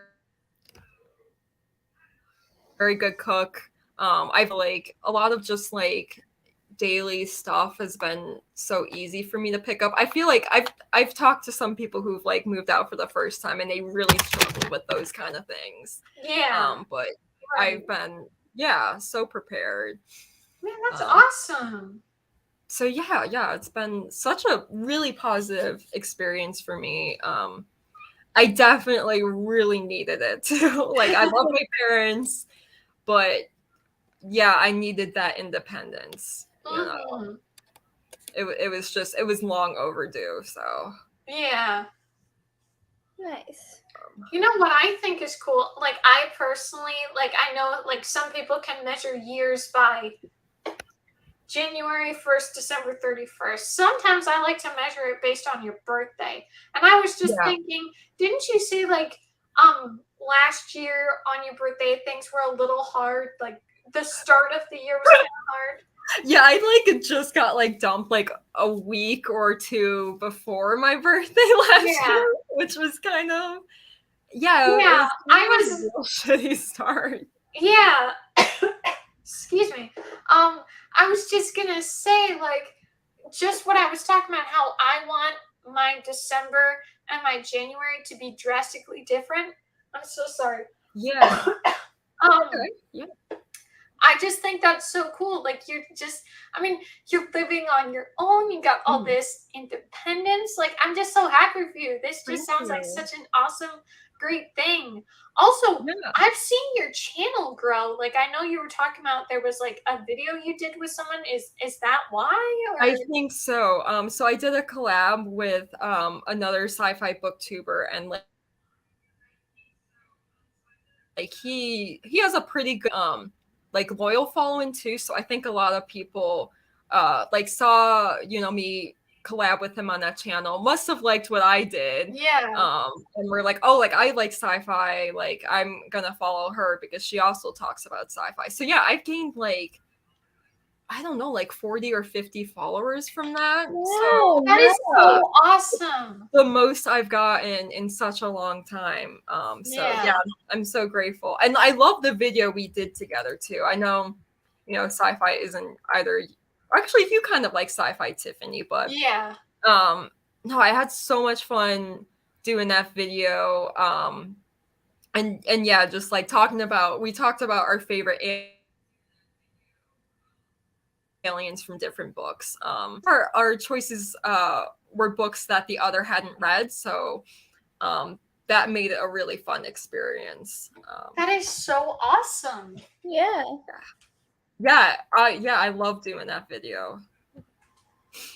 Maybe that's the secret to getting bigger subscribers, doing collabs. Probably. And I really like doing collabs too. Like I really enjoy doing buddy reads, and yeah, because that's what I started BookTube for, is to have people to talk about books with. Yeah. That's because I didn't have that in my my real life, or the meet space. I didn't really have that in. So yeah, for me, like doing collabs like that is just so rewarding in its own. Yeah. And then as a bonus, yes, it does, Yeah. bring people Yeah, on because the like channel. fun. Yeah, because at first I was, because I was like, I know Robin doesn't always, update like that frequently, because that was like me all the time. But then I was like, wait, she's growing. And then I come Yeah. back the next day, and I'm like, what's going on? Like, I sometimes grow like, 5, 6, when I really try to promote, and sometimes people are susceptible to it on Twitter. But I was like, what did she do? And then I was like, wait a second, I saw her talk about this video she did. And I was like, Yes. it was funny. I was actually, I don't even, oh, that's right. So, one thing, maybe it was a YouTube tips thing, but basically it was like, go to like whatever niche you're in, look at the top videos, like look at the bigger members and look at their top videos, or just more popular videos, and see what topics people really gravitate towards. Yeah. And so I was like, well, I have to find these channels. One thing I find annoying, I mean, I know I really don't watch BookTube all that much, but the fact is, even when I actively search for BookTube, all I'm seeing is the bigger booktubers, the 400 plus K. And it's like, excuse me, that's not who I'm talking about. Yeah. So I actually went to your channel, Robin, and so I was looking at your subscriptions to try to find some people, and I ended up stumbling upon that guy that you collaborated with. Oh yeah, Words in Time. Yeah. Yeah, That's so I thought awesome. that was cool. So I'm wait, what was my point? What were we just talking about? I'm sorry, I'm so tired. Yeah, I don't know how we got on that topic. Something about my channel growing. Yes, yeah. And then I did a collab with him, and Yeah. and then Yeah, anyway, so no, yeah, so basically I am really wanting to try to, I think the point was I was looking to see what kind of videos people really gravitate towards. So hopefully I can incorporate that for myself while also still keeping true to myself, you know, Yeah. because I definitely don't want to, you know, have a soulless channel that's only for views or something ridiculous like that. Like, that's not what I'm about. Right. One thing I found interesting though is, so like I said, my top video is my funny Bambi short on my movie channel. Like, that's like Mhm. biggest ever. And so then I did my funny Bambi short too, because my original video that I made as a 16-year-old, it was like a creative writing final. I was able to make a video about it. And I did a voiceover for these two Lion King clips and then the Bambi clips. The only clip that worked was the first clip. And so I kind of just had to try to remember what it was from 6 years ago, which is hard to do. But wait, no, it is still 6 years. Never mind. So but you know, it worked out. Like, I definitely think the first one is way funnier, and while the original concept still was funny in the second one, that is technically still the first, I can understand why, even though it still got really good views, it didn't get as many views as the first one. What was interesting though is I watched one of those YouTube channel tips guys, and he was talking about when you find something, let's say like your videos are typically like this, they're just kind of little videos in comparison, but then there's one, you know, he used it like a bar graph, and there's just one that just shoots up. It was like whoop. He was saying the problem is, if you want to replicate that and you keep trying to get that same success, then the YouTube algorithm and your audience is only going to come for that, or the algorithm itself is going to screw the rest of your videos. So I got to be careful with what I'm doing. Like, I personally do have fun with those types of videos, but I still want it to be what I do with reviewing stuff. Like, I like to be funny. That's why I made those videos. But Yeah. I don't want it to be making a video for the sake of making a video, and obviously then taking away from the rest of my videos. So it's interesting to see this advice. Sometimes I think these YouTube advice things aren't as helpful as they appear to be, but I'm pretty happy with the info I've gotten from this channel makers. But I'm hoping for the best there. But I think, Robin, we didn't get to your goals unless you did share, and I didn't. No, so reading goals I think I've discussed before on this channel. Obviously the Decades channel. The Decades Challenge. I literally said the exact same flub last night with Joharra. The Decades Challenge. Not the Decades channel. Like, that's something I really want to do this year. I've already read one older book from 1929 this year, so I'm excited about that. And I want to keep reading more. And especially for decades I don't read a lot of. I read a lot from this 1960s, because that was kind of a big period in science fiction. So I want to kind of explore different decades I don't usually read from. Still want to read a lot more translated works. Written a translated book, and it's super long, so it's been taken forever. But yeah, and I have others on my TBR too that I want to get to that are translated. I think that's my main two reading goals for this year. I'm trying not to set too high of expectations. I do want to try to keep booktube fun for myself, because I kind of do like so many different projects at this point that like this one has to stay fun, and I don't think it ever is gonna. So like, it's got to be something that I enjoy doing, if I'm gonna keep doing it. And then as far as like personal goals, obviously like moving was a big one, and I succeeded at that. So I guess like, making this work is another concern. Obviously,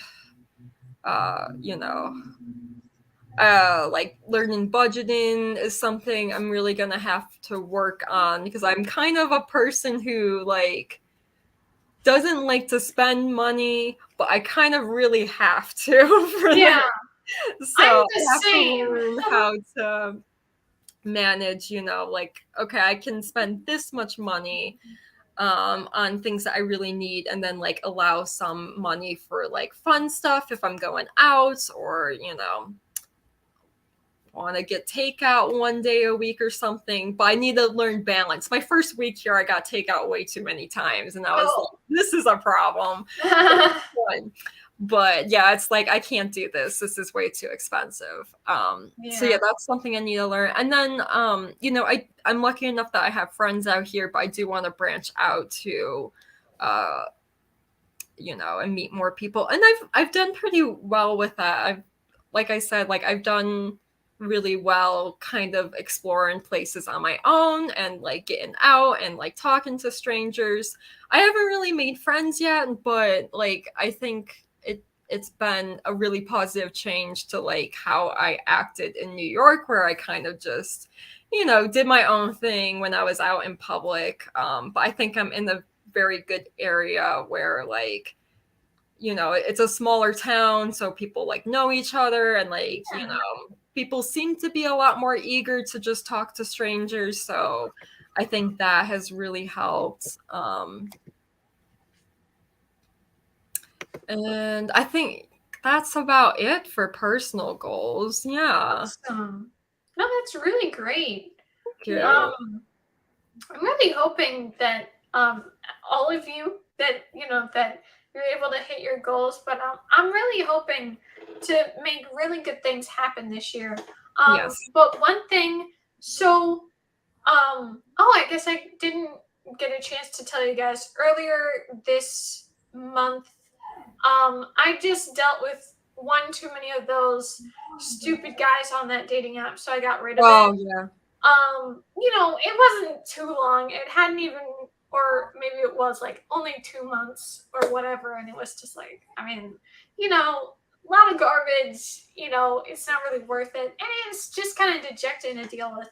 And clearly, like, even though I've attempted over the years, it's just, there's just so many degenerates that come on these apps. So, I just don't think an app is quite the way to find someone. So, I've been thinking, because I know that's more the one place to do it when you're young with this current culture. But I was thinking to myself, well, I know there's like singles groups or meetups, and I looked it up, and there are actually some very interesting places to do that. So, like, there's like this one place where you meet with single people. The best part is it's like an event sort of thing, and so basically it more is geared towards the kind of person you are. The more adventurous types can go on hot air balloon rides. You do stuff like that. And for the more low-key types, you can go to, they've got little mingle parties, like at the bar and stuff like that. There's game nights. So I think these could be promising. There's like a cooking class, and I'm not, even though like I can cook a little bit, I'm not the biggest cooker. I'm more like, I can make mac and cheese, and with assistance I can make my mom's famous lasagna, and it's really good. But usually I'm not really the cooking type. I just, stick stuff in the oven and there we go. Same. But that might be promising, and to do it with people might be nice. So I'm looking into that. I think that could be promising if it's meant to be. And two other nice things. I'm supposed to, for the past 2 times, because I've had the worst sleep schedule, like, this is basically daily how things are going, with waking up way too early, and then I go to sleep around like 2 p.m. and then I wake up, but then I am up. Anyway, for the past 2 Tuesdays, I haven't gone to this event I've been trying to do at the local church. Like I said, I want to read the Bible and everything, and I'm just wanting to participate in things. And even before I wanted to do that with Bible and everything, I was just talking about how, hey, I wish I had friends, whatever. And my mom was like, you know what? There's a group for people of your age range. I mean, it's like a 10-year age range, so it really works out. And what's good is it's based on gender and age, so it's not like they stick them with like barely legal peeps and 30s. So they do it right, and obviously it's a church, so whatever. But I think it could be promising because I personally, even though I've been religious like my whole life, I am just not a fan of the church life or worship and stuff like that. Or just being in that building, it's like, this is boring. I want to get out of here. Like every time, I remember how much I hated, like, you wake up early on a Sunday and then we have to go to school. Like I remember how much I was like, this is cheap. So I still kind of have that attitude. So I think this could be good. It's more my time because it's an evening event, and it's more like, yes, you have like whatever message they're doing, but then you split off into these groups and then you have conversations. So I am making it happen this coming Tuesday. It's gonna happen. I'm gonna go and I'm not gonna fall asleep.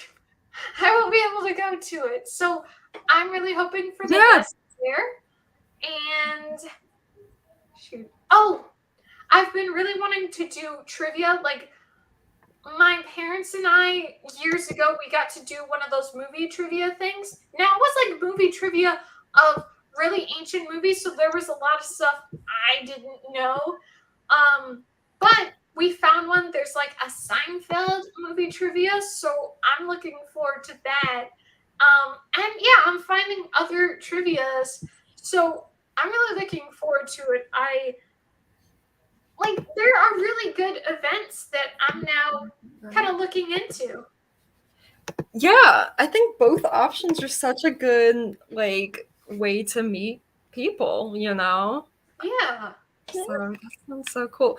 I know, like you mentioned a while ago, you were supposed to go on a date in person. Did that ever end up working out? Did you meet up with him? I do remember that one. So now this person, they were like, I mean, there was already a little bit of like, there wasn't really interest, right? Yeah. To me. Now this person, I had gone a little bit older than I would typically aim for. Like I was having it set to 18 and 24, but I just aged it, but upped it by 1 year. Because like I had seen this girl, I had seen her talk about dating apps, and she had these really thought-provoking messages sent from people when they like that person. Because on Hinge you can like comment something, whatever. Yeah. And I'm like, what's up with that? And apparently it's kind of the age thing. Like some of these guys are just really lazy about it. And so then the second I changed it, then I got a couple messages like that, like really nice messages and more long form than just, hey. It's like, it was nicer to see. But anyway, so this person, I feel like they were way more old school. Like, I'm not saying you have to like the music that I like, but I think I'd have to be with someone who likes modern music or likes modern music. They were into 50s and 60s music. Oh, I love 50s and 60s music.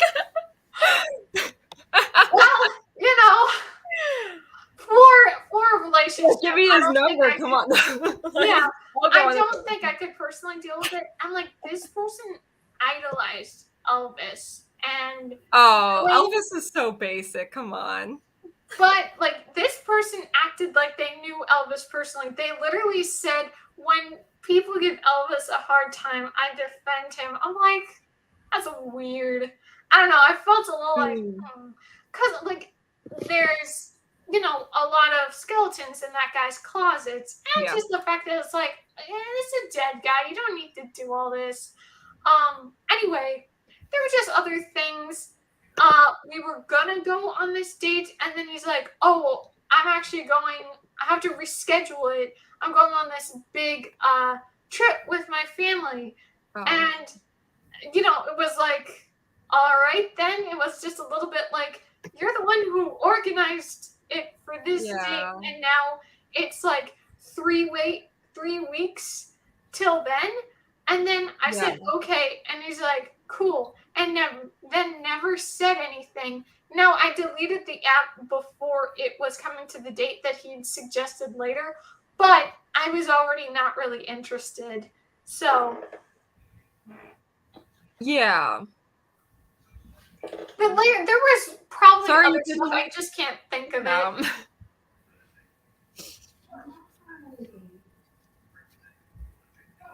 I think I broke up. I said sorry it didn't work out. Oh, thank you. Yeah, I mean, I just see it as I see it as a good thing. Like, I have this common phrase I say, it's the trash taking itself out.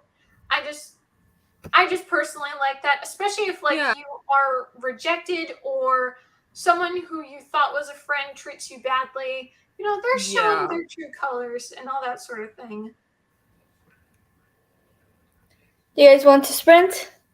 Yeah, you're just like, hush up about your personal issues. That's funny. It just got quiet. I was like, this is a good time for a sprint. Okay. Can someone do math? Joharra's like, now's my opportunity.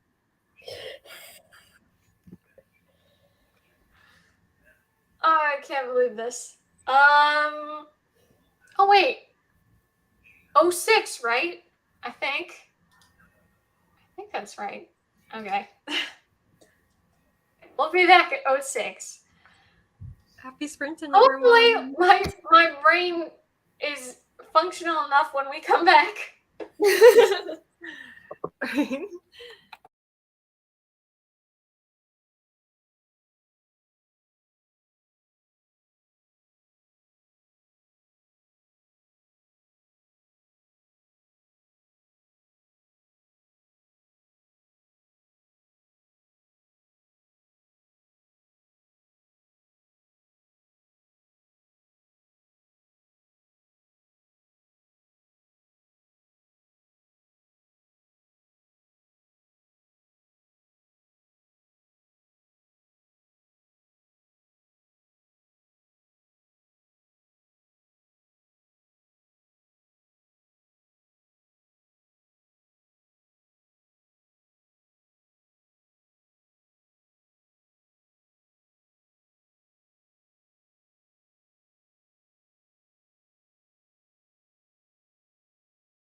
Hello. How are your sprints? Good, yeah. I made a good amount of progress. Yeah, Kalista just kind of made her first kill as a vampire, and she's kind of freaking out right now. She still has no idea what's happening to her. Like she has all these abilities now, not to mention the feature differences, and she has no idea what's going on. She's kind of freaking out, not to mention that she just murdered somebody. So it is not a good time for Kalista. Yeah, clearly. How about you, Robin? Got nothing done that was supposed to get done. It's like literally as soon as we sprinted, my roommate came home. And I haven't seen him in 2 days because like just the way like we've been coming and going, like we would literally just keep missing each other. So like we had to like touch base. And then I was like gonna make dinner, but I didn't know what to make. And I'm like super crampy right now, so like I don't have much of an appetite. And I get distracted because my one friend, he's just starting to do more of YouTube. Like he hit me up about like how to improve the sound quality of his videos, which I was like, I'm super touched because I'm like, obviously I put a lot of effort into that, but also like I don't particularly think I'm an expert. And I told him like, hey, like this mutual friend of ours is the person who really taught me everything I know about it. Hit him up if you want to know more about it. But I guess he didn't. But like I gave him a couple pointers on different things he can do and like, different ways to reduce like background noise and stuff like that. So I pretty much spent the entire time doing that. No, that's great. Nothing I was supposed to be doing. Well, like, you're helping another person, get more knowledge for YouTube. So, yeah. I'm pretty much passing along like what I learned from a different friend, so. Yeah. No, that's really good stuff. I read a little bit more of the little excerpt of the sequel to the book I finished because it's still within that book. It's almost over. But I think I will read that next. I'm gonna have to see, probably, because it's like there's a lot of books in this series, and it's just very nice, lighthearted. I just remembered something. Okay, so I've been doing it with reading this book. I've been doing it with an ebook and an audiobook. The two have been playing, right? And so I usually, when I eat, I usually watch something, whether it be YouTube or movies, whatever. But because I was kind of like interested in what was happening with this book, I wanted to spend the time while I was eating reading it. So yesterday, I, am minding my own business, having some food, and it's playing. Now my brother comes downstairs, and of course, now this is a young adult novel, so it's tame. There's nothing crazy. Oh no! But it's like they are having their first kiss, and so it's a little bit intense. And obviously, it's more like the flowery language, more of whatever. But also, like when you read something like this, it's no big deal. But when someone else is listening, it sounds so much worse. And it was so uncomfortable because then I paused it and then my brother commented and I was like, okay. And then today they have their second first kiss. So I'll be talking about the book in my wrap up. You'll understand what I mean by second first kiss. But that was a little bit even more intense with what they talked about. And even though it was still tame, still very YA, the way the words, especially if you don't understand the context, can be misconstrued. My dad was there. So that was a little awkward. And he commented on it too. So that was fun. Oh my god. Yeah, as soon as you started saying that story, I'm like, I know where this is going. Because without fail, someone's always going to be in the room at the wrong moment. Years ago, I was watching this one TV series, and there was one nude scene in the whole thing, like full frontal male nudity. It was not sexual, but there was his junk on screen for everyone to see. And of course, my sister comes in the room and is talking to me when this happens. And so she's talking to me, and then she turns and looks at the screen, and this guy's junk is right there. And so she makes fun of me for it. Because, like, it was awkward, but it was awkward in a funny way because, like, we have that relationship. If it was a sexual scene, I think I probably would have been a little more embarrassed Yeah. than, you know, than I was. But yeah, so she like makes a comment about it, and I tell her, like, this is literally the only nude scene in this whole show, and you were here for it. Yeah. I mean, Of course that's how it goes. irony, you know, Go figure. how it all is. It's the worst. So, do you guys have any idea what you want to read next? Whether it be you're in the middle of a book or you're thinking about starting a new book? There is an indie book I originally wanted to read this month, but plans did not work out. It is actually, I've been meaning to read it for a while, but everything, I swear, it just kept getting pushed back because, like, I had actually started it. Like, I'm still only in the first chapter, but I actually started it when, after the fire, and we were living at my dad's trailer for a little bit, but then we got this place, and then we moved here. And I thought I had brought that particular book because I brought like a few books, and I thought I brought that one, but apparently I was so busy trying to grab certain things to take with me for now until we can get everything. And it turns out I like had it like out, but I didn't bring it. I got distracted, so I left it. So I couldn't start it. And then it finally came here, but then everything got crazy in November, and it still didn't happen. So I want to finally read that probably next, because I've been meaning to read it for a while. It's actually the third book in A Daughter's Ransom, Robin. Yeah. You know what? I didn't bring the first book with me. Oh, you didn't? No, I brought like a very small selection of my TBR with me, and then the rest I'm having shipped later. So, yeah. So I can't even start the series yet. Well, they've also released a prequel. So apparently the prequel is going to be a duology, I think, and the first book of it is out. So it's about the main villain. I haven't bought it yet, but yeah. I have to look through my books because I do not remember what I was able to save after the fire. I saved a good portion. But I'm trying to think. I don't think I saved the first book of that, but I had already read it, so I'll just and then the second book, I had 2 copies of it. I was gonna send one to you, but then things got crazy.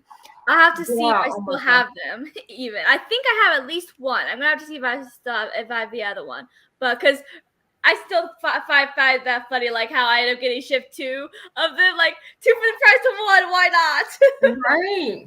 So cool. So yeah, but the third book I do still have, and it's still in good condition as well.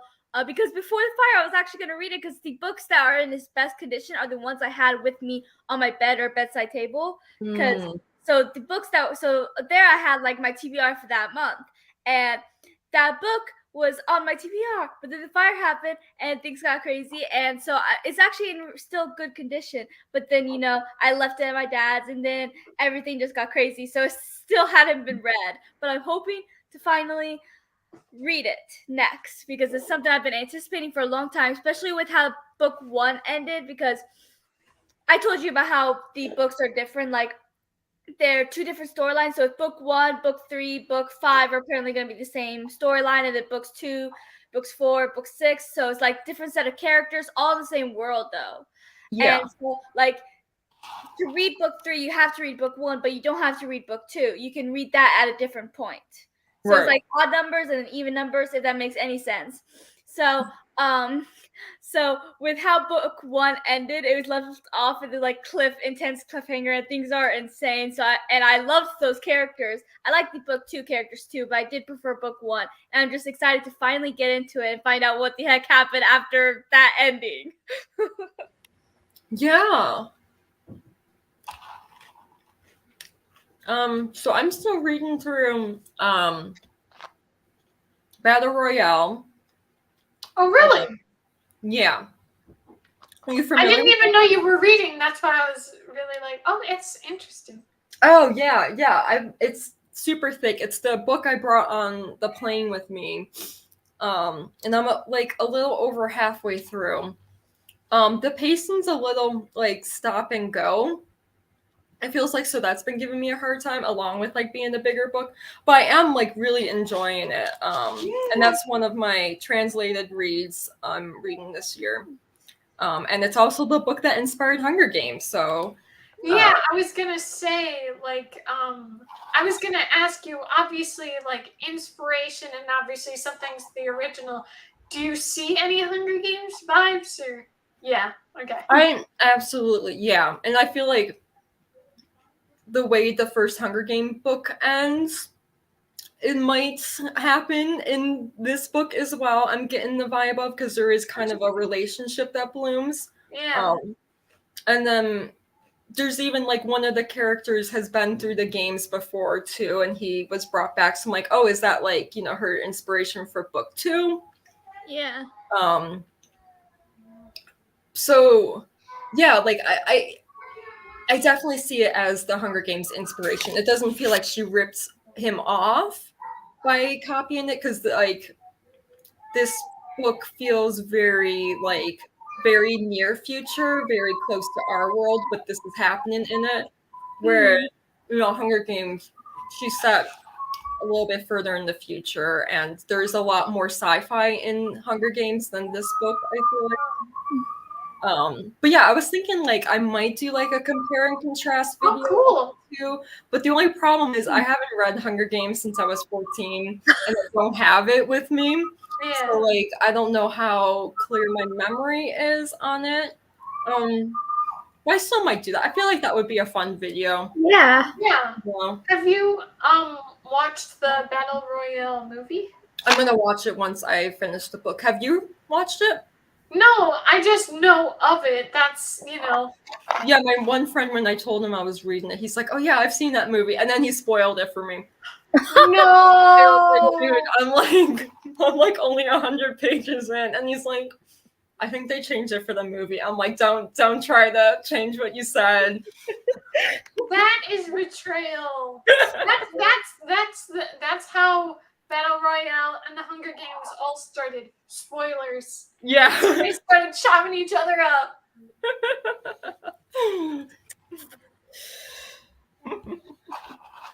Yeah. I just want to say I'm so happy, guys, that we're able to, hang out and everything.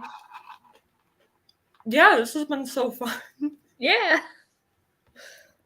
Yeah, like sometimes I think about, how like people do similar things to this, but not on YouTube, like Zoom and stuff. And sometimes I'm like, maybe one time we would do that. But it's like, this is fun, Yeah,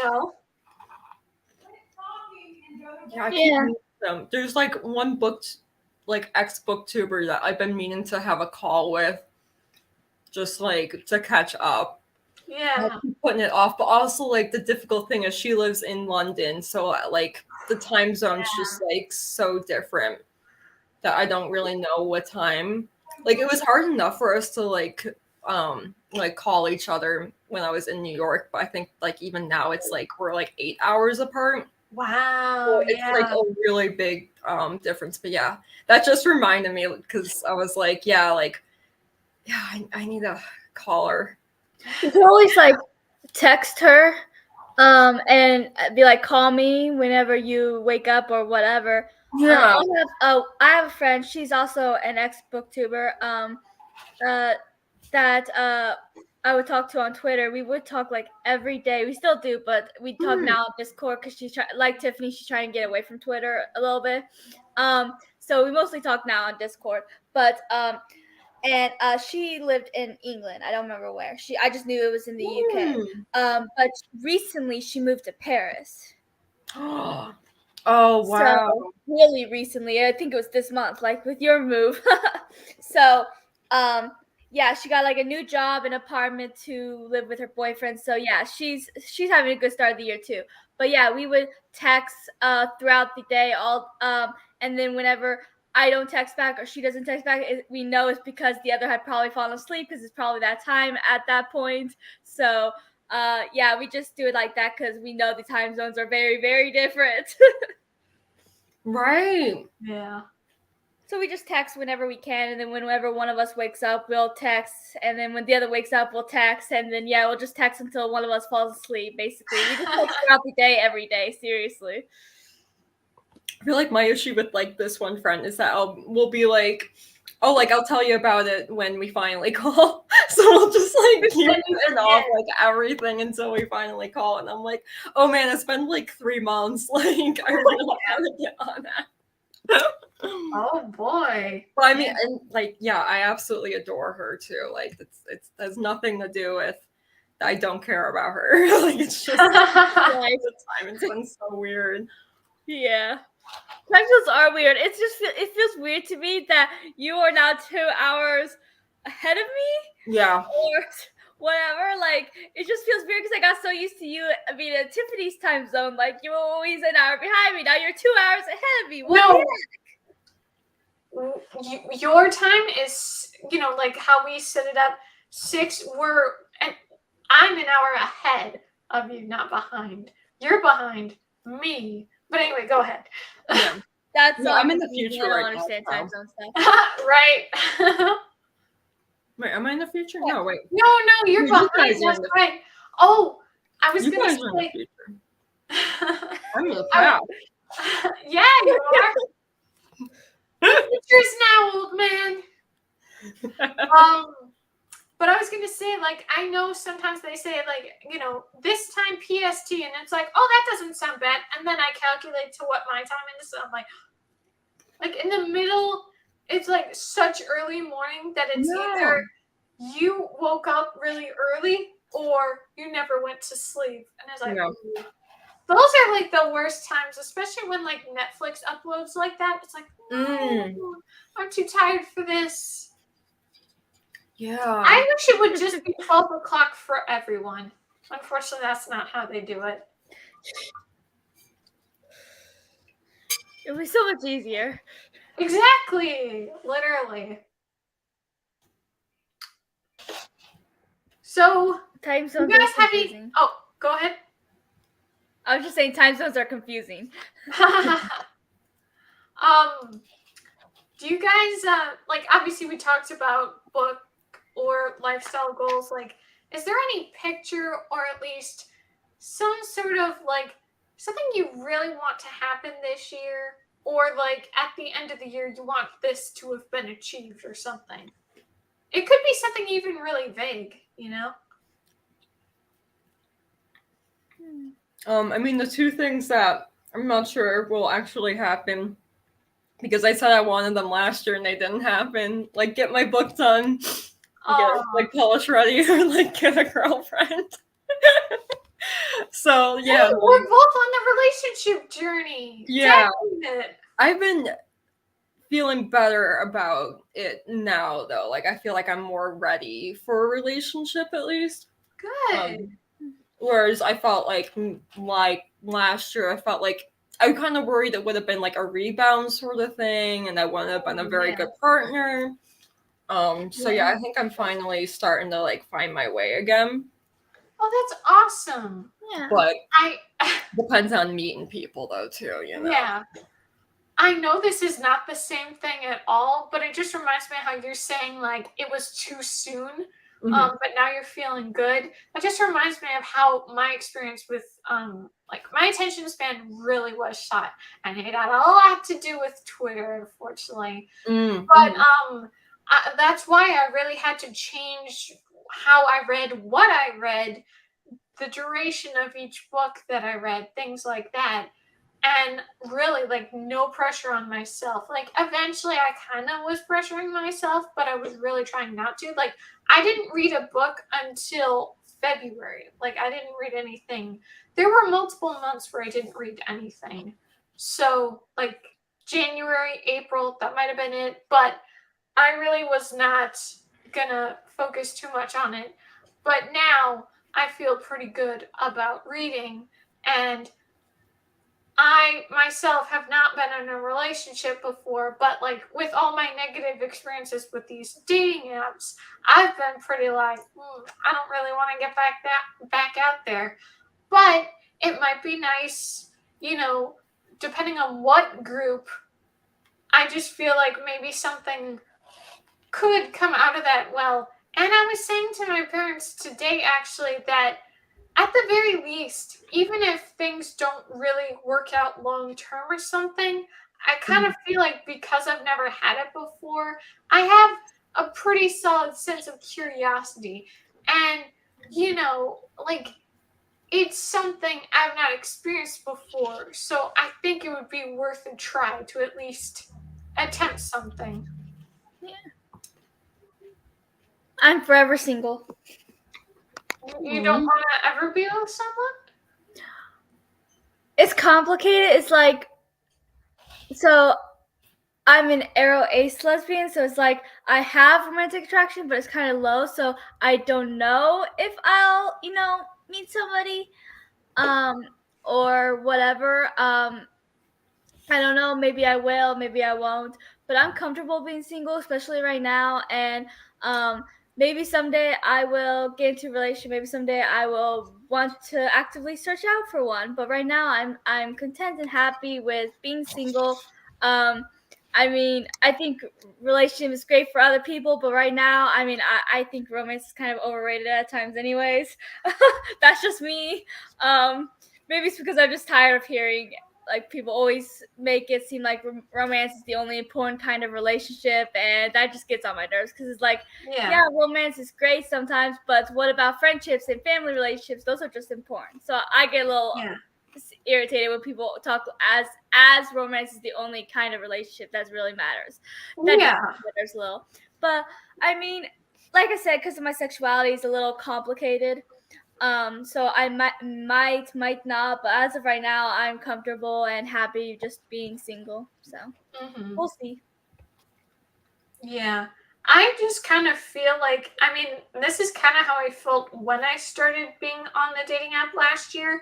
I just felt like I really wasn't ready. Like, even though, like, I do think that the age of consent should be raised. I think it is kind of messed up. Like, most of these 18-year-olds are in high school or are about to be out of high school. It's just weird.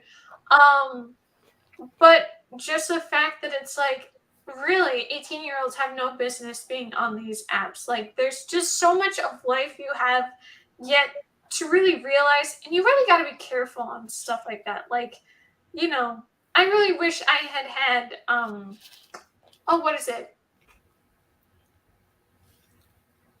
I don't know if hindsight is quite the word, but just insight maybe? I don't know. But like just the knowledge that I have now, I wish I had just not done business. But the fact that I was kind of going through my own little issues, and the fact that I feel like I just wasn't ready for anything. And then when I started, being 21 years old, I felt more secure in that. And even though it didn't work out with these apps, I feel like maybe at 22, maybe I could see something. But I'm very much like, I'm not going to be one of those people that's, desperate and clinging to the idea of being with someone rather than being alone. It's like there's other ways to be something, not just I'm in a relationship. So I'm not the way you are, Joharra, but like I am not focused so much on it either, Like if I really do see it as if it's meant to be, awesome. And if it's not, that kind of sucks because I've been kind of feeling like it would be nice. But if it's not meant to be, good. Whatever. Yeah. So, well, you don't have to answer this question, Robin, if you're not comfortable. How many romantic relationships have you been in your life? So, my last girlfriend was honestly like the first like really serious relationship I had. And then yeah, like to like kind of quantify like how many relationships I've been in is kind of hard because I've had like a lot of like, like people I've gone out on like maybe a single date with, but like we didn't Well, really get those don't count. serious. I mean, that's just a date. Yeah, I've had like other casual stuff with people before, you know what I mean? So, um, yeah, that was like the first time that I was just like, yeah, really just like committed to one person and like in a very serious relationship with. I'm like, yeah, again, like I'm trying to think like, does this count? Like, does this relationship count if it's like, we were like pretty much together, but like not like officially together. I did a lot of that, like especially in my teens. Yeah. But a lot of it, like they were like boyfriends, and I feel like that had a lot to do with like why I didn't really want to commit because it was like, oh, like, I thought I was straight, but like I kind of would get really flighty around them too because Yeah. obviously it wasn't my cup of tea, but I didn't realize yet. So yeah, but yeah. Yeah, I don't know how else to answer that, but Yeah, I was just curious because like I have not experienced a relationship before. Based on what you're saying, Joharra, you haven't either, right? I'm just making sure. Yeah. And my in real life friends, or at least wherever they are, majority of them, like except for maybe like a high school friend, but majority of my friends, especially like best pals, single as me, yeah. so like I don't really have friends to be like, hey, what is being in a relationship like? Because Oh man, the only real reference is media, and obviously that's not really reliable. it's not accurate. No. Yeah, exactly. You're always welcome to ask me about relationship stuff. Oh, well, thank you. Absolutely. I was gonna say something else. Oh, but I got together with my last girlfriend when I was 22. So to give you a little framework, like it's Yeah, not look too at late that. to have your first serious relationship. Yeah. That actually reminds me. I don't know if you guys remember. This was like near the start of us doing live shows, but I was reading that book by the bigger booktuber Christine. The book Again but Better. Yeah. Okay. I remember this. Yeah. Yeah. Sounds awful. So, at the start of the book, she was talking about how, I mean, in a sense, Shane, that was the character. Shane really was Christine. It was a bit of a self insert, and it kind of makes sense. It wasn't well written. Anyway, but when she started out with the book, she was talking about how she really didn't have the experiences that so many people had when they were teenagers, and she felt left out and everything, and that she didn't have a relationship, she didn't have this, she didn't have that, she didn't party, she didn't do whatever. And I was reading that, and she was talking about how that's why she wanted to write a book where the girl was 20 and she herself hadn't had any experiences, and it was about being a little older and having your first and everything, besides other things in the book. And for me, reading that when I was 20 years old, I was kind of almost getting excited, like, hey, I'm reading about this. What if this happened to me? Getting in a relationship at 20. And honestly, I'm glad I didn't, because I don't think it's, it was the right place. But if being 22 works out, like I feel, well, there's a lot of things. Obviously, like with COVID and everything, a lot of people feel stuck at the same age they were before it happened. Like I still feel like I'm 19, not 22, things like that. And I still feel like Gen Z were kids. I'm not used to it being like now we're like adults, and that's just weird to me. I can't wrap my head around it, and I don't feel mature at all. Like I when think I I felt exactly the same way at that age. So yeah, like, don't feel like you're behind. And I didn't go through COVID at that age either. So yeah, I feel like you're honestly, that's super normal what you're going through. So okay, don't good. freak out about that. Yeah, I Yeah, remember I turned 18 before like a majority of my high school friends. And they were all an adult like the day of my birthday, and I'm like, nothing changed. I'm still in high school. Like, you know what I mean? Like, it was so weird. But even for like a few years after, it was like, I was like in college and like, like dating a little bit more than I did in high school. But like, it still kind of felt like a joke that like, oh, I can't believe like people consider me an adult. Like, literally. Like feels I like can't fathom it. Like I said, this that job that I'm really hoping I get, when it said mhm. middle school, I'm like I more resonate with middle school than say Mhm. the typical 20s, which is, like I don't feel okay. Like obviously so many things have happened since I was in middle school, but I feel more that than any of this actually growing up. And I still feel like, even though I feel like I had a good childhood, I don't feel like I was properly prepared for the world.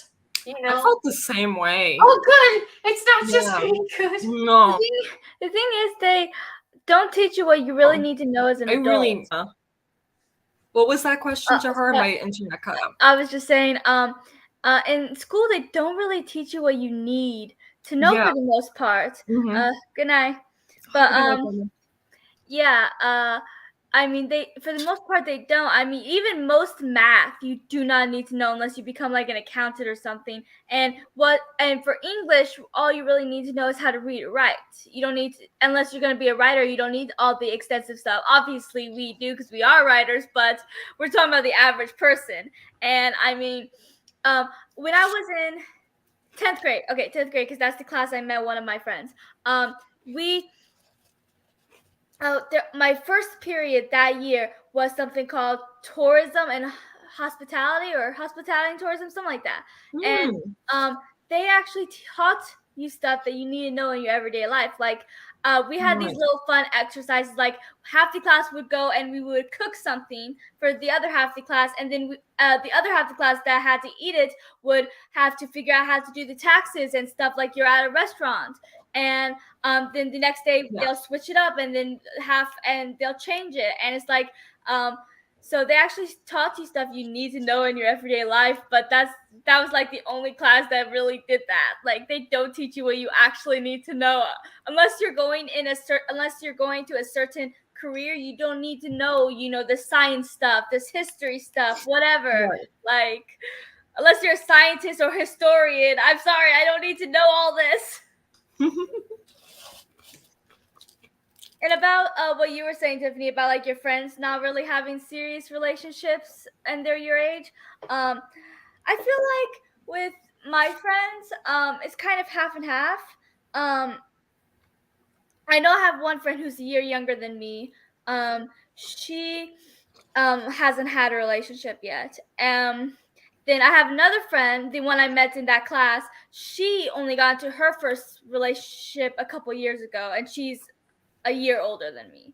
So like she's pretty new to it. And then Alyssa, she's kind of been always dating. Like even before I met her, she was having relationships.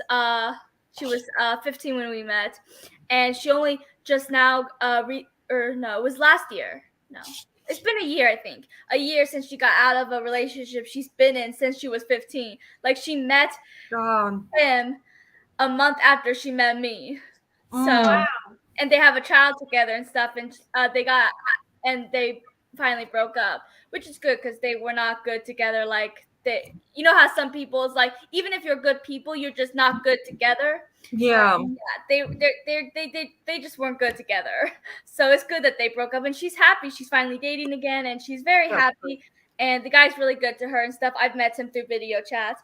So yeah. Nice. It's funny. She wanted me to meet him, and she kind of wanted to know my opinion because I never really liked her previous boyfriend, and we kind of I like him a lot. He's a good guy. He likes Harry Potter, which is obviously a plus. Mm-hmm. But yeah, so I feel like it's half and half. But yeah, people our age, I think I feel like there's a lot of people my age I see on Facebook and stuff. People I knew when I was younger and just aren't as close to anymore. People I knew in school and stuff. I see people like getting married and having kids, and I'm like, but you're my age, and I'm not ready for any of that. Like, how are you ready for that? You know what makes me feel super old? It's like people my age are getting divorced. No. But it's definitely people who got married like straight out of high school. too But early. still, like there's been a few people who are getting divorced that I'm just like, My mom said that when she was graduating high school, someone in her graduating class was pregnant, but they were pregnant with their 4th child. oh my god. Oof. I gotta plug my computer in. Oh, I thought you were like, I need a breather for that. Yeah, I'm leaving. Bye. That was too much.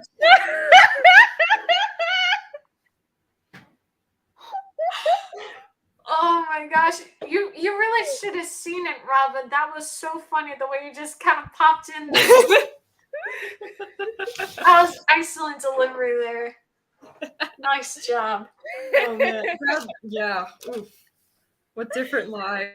Yeah. Okay, 2 things, Robin. One, I'm so sorry. Life. Oh, go ahead.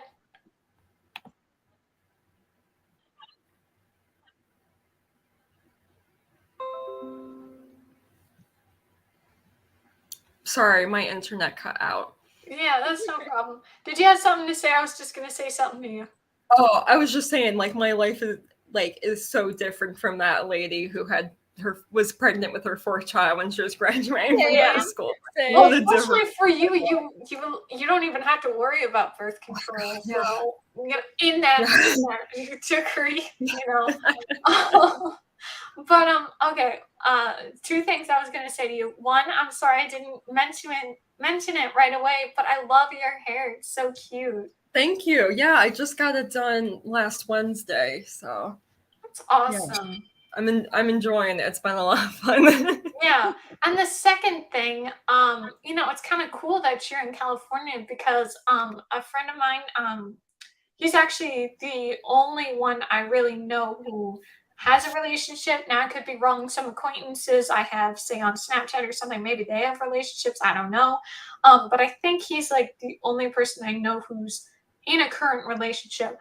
But I was just gonna say, he's in California, so kind of interesting. Oh, where I'll have to like DM you, like where's he at? And, like, Yeah. again, I don't want to dox myself or anyone else. But Yeah, exactly. But That's so cool. I just like I know it would be a little like, hey, I know like we're friends, but this friend of mine, how about that? No, I'm so into that. Like yeah, like I'm really embracing just meeting new people. So yeah, I'll like meet that's up cool. with friends and stuff. Yeah. It depends if we vibe or not though. Like No, yeah, exactly. No, he and I cuz I moved when I started high school, so I knew no one.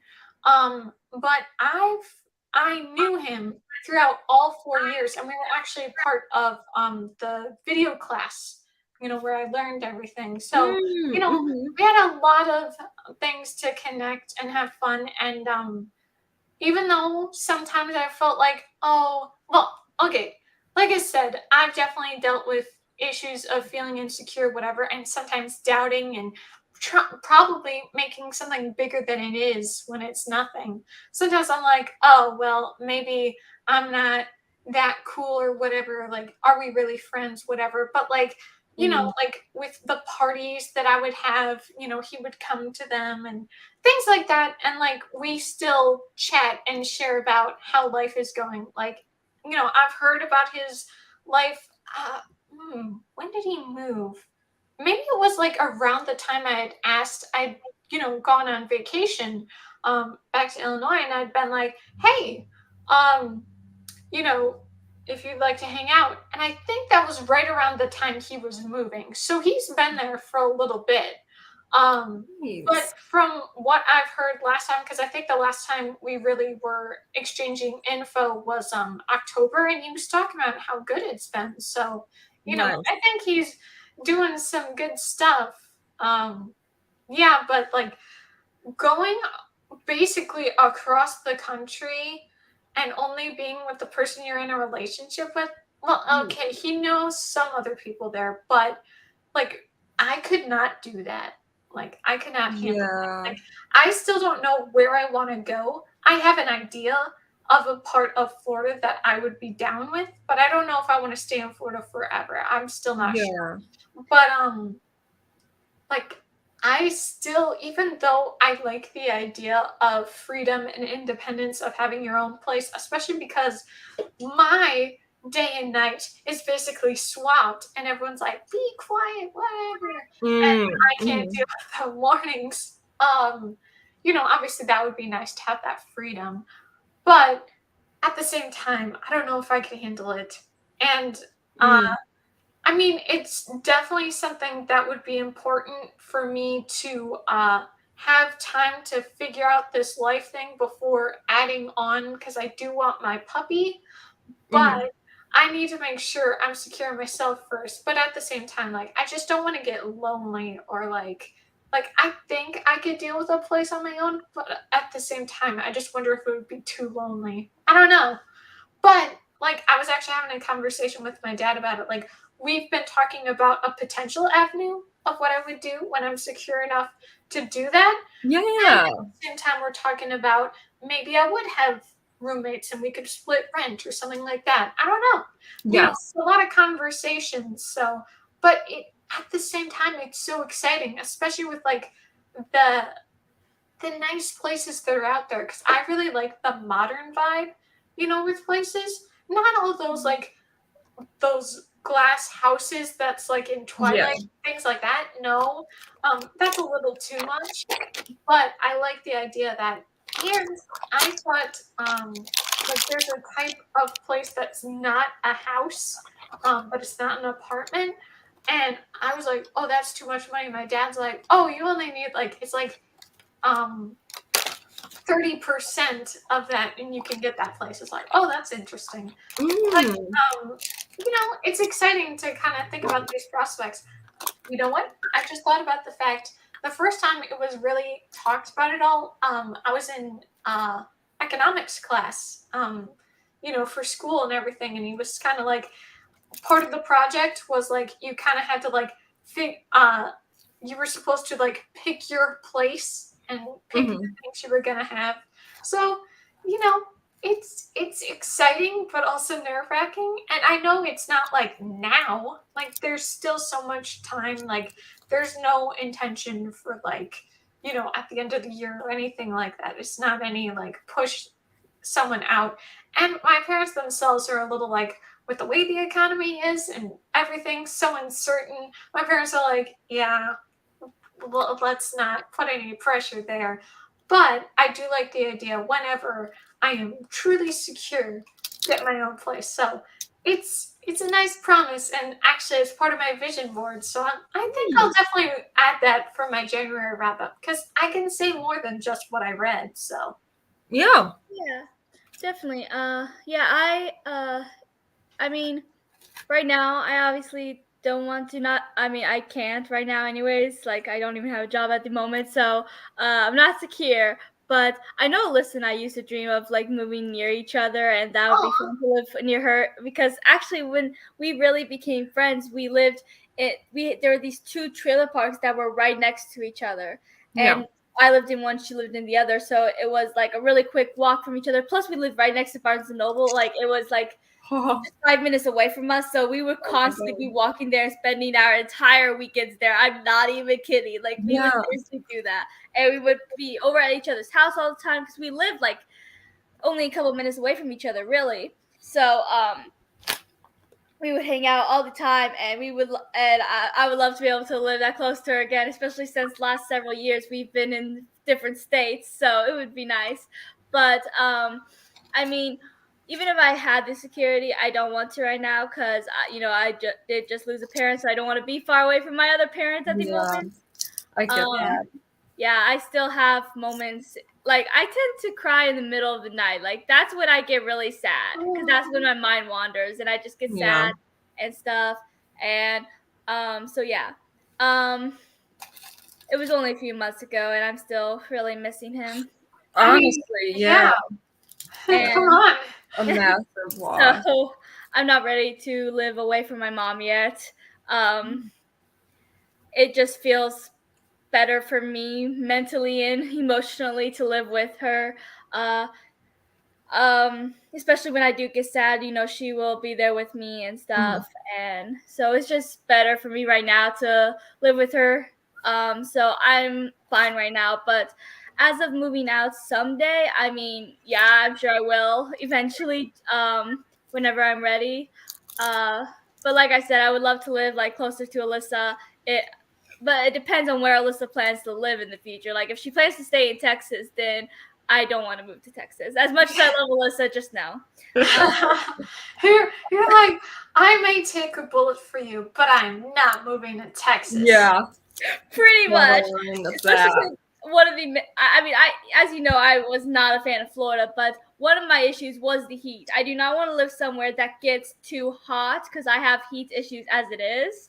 So, so I don't know. Like, I honestly don't know, like, what state I even want to live in. I mean, my mom doesn't want to live in Illinois. She never really liked it. But I know that I really wanted to, and still kind of do want to live in Salem, Massachusetts. But then we found out it's like really expensive, which makes me sad. It would be like the perfect place for me. Not only does it get cold enough for me, so it doesn't get too hot most of the time, but it's also very witchy all year round, not just Halloween. But it's very witchy and supernatural kind of place, and plus, I found out that it has a pretty big LGBTQIA plus community, and at Illinois doesn't, at least the area of Illinois that I live in, and I've never really lived in an area that has a bunch of like parades or Robin says she went to a meetup recently or something. Yeah. And I would love to go to one of those, but I never lived near one. And it's like we can't drive to one because usually they're like hours and hours away. And so, but Salem is also way too expensive. So unless I become a millionaire through being an author, I don't see it happening anytime soon. Sorry, I'm like literally looking up apartment prices in Salem now. Because I was gonna say it's a really small like section of Massachusetts. But I was like, whoa, like you could always live in Boston, and that's like literally right next door. But Boston's really expensive too. So we can't win. Yeah. It sucks because that would be like the perfect place for me. The LGBTQ plus the witchy stuff and plus the cold weather. Like that is my dream place right there, but I can't live it there. It's very sad. I'm sorry. Something will turn up for you though, I believe.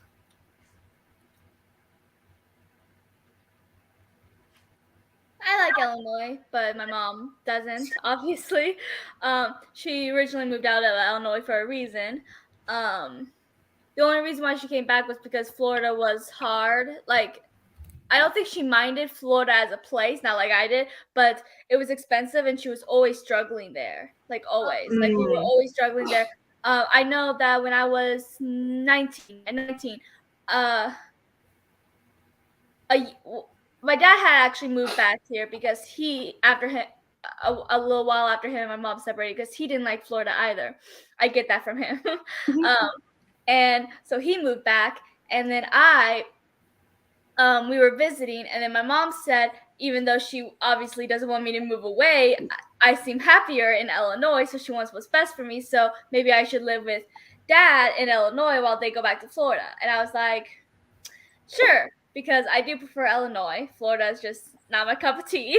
But so, and then like a year later, she ended up coming here because things were getting hard for her again over there because it's expensive as heck. Mm-hmm. Yeah, like it's just hard times and stuff. So she came back here, and my dad let her, everyone move in with him, obviously, even if it was a smaller place, so that we wouldn't be on the streets, and until we could find a place of our own as well. And yeah, so but I know she wants to leave Illinois, but she said herself that she doesn't want to go back to Florida. Or she doesn't think she wants to because of how hard it was and how expensive it was. So, yeah. So she is trying to find some place that she would want to go that, you know, doesn't get as cold as Illinois, but isn't as expensive as Florida, basically. Oof. Yeah. Oh, by the way, that wasn't a response to you. That was just a little bit of like tired yawn. Oh, really yawn. But I was thinking, now I have not gone to California in years. Like, and it's not like a place that like my family is like, oh my gosh, let's go back. But I was just thinking the fact that, you know, two people that I know live there, but I don't know. It's like just one of those things that's kind of hard because like it makes sense to me. Like I know my friend, he went back to Illinois like for Christmas and maybe Thanksgiving break. I can't recall.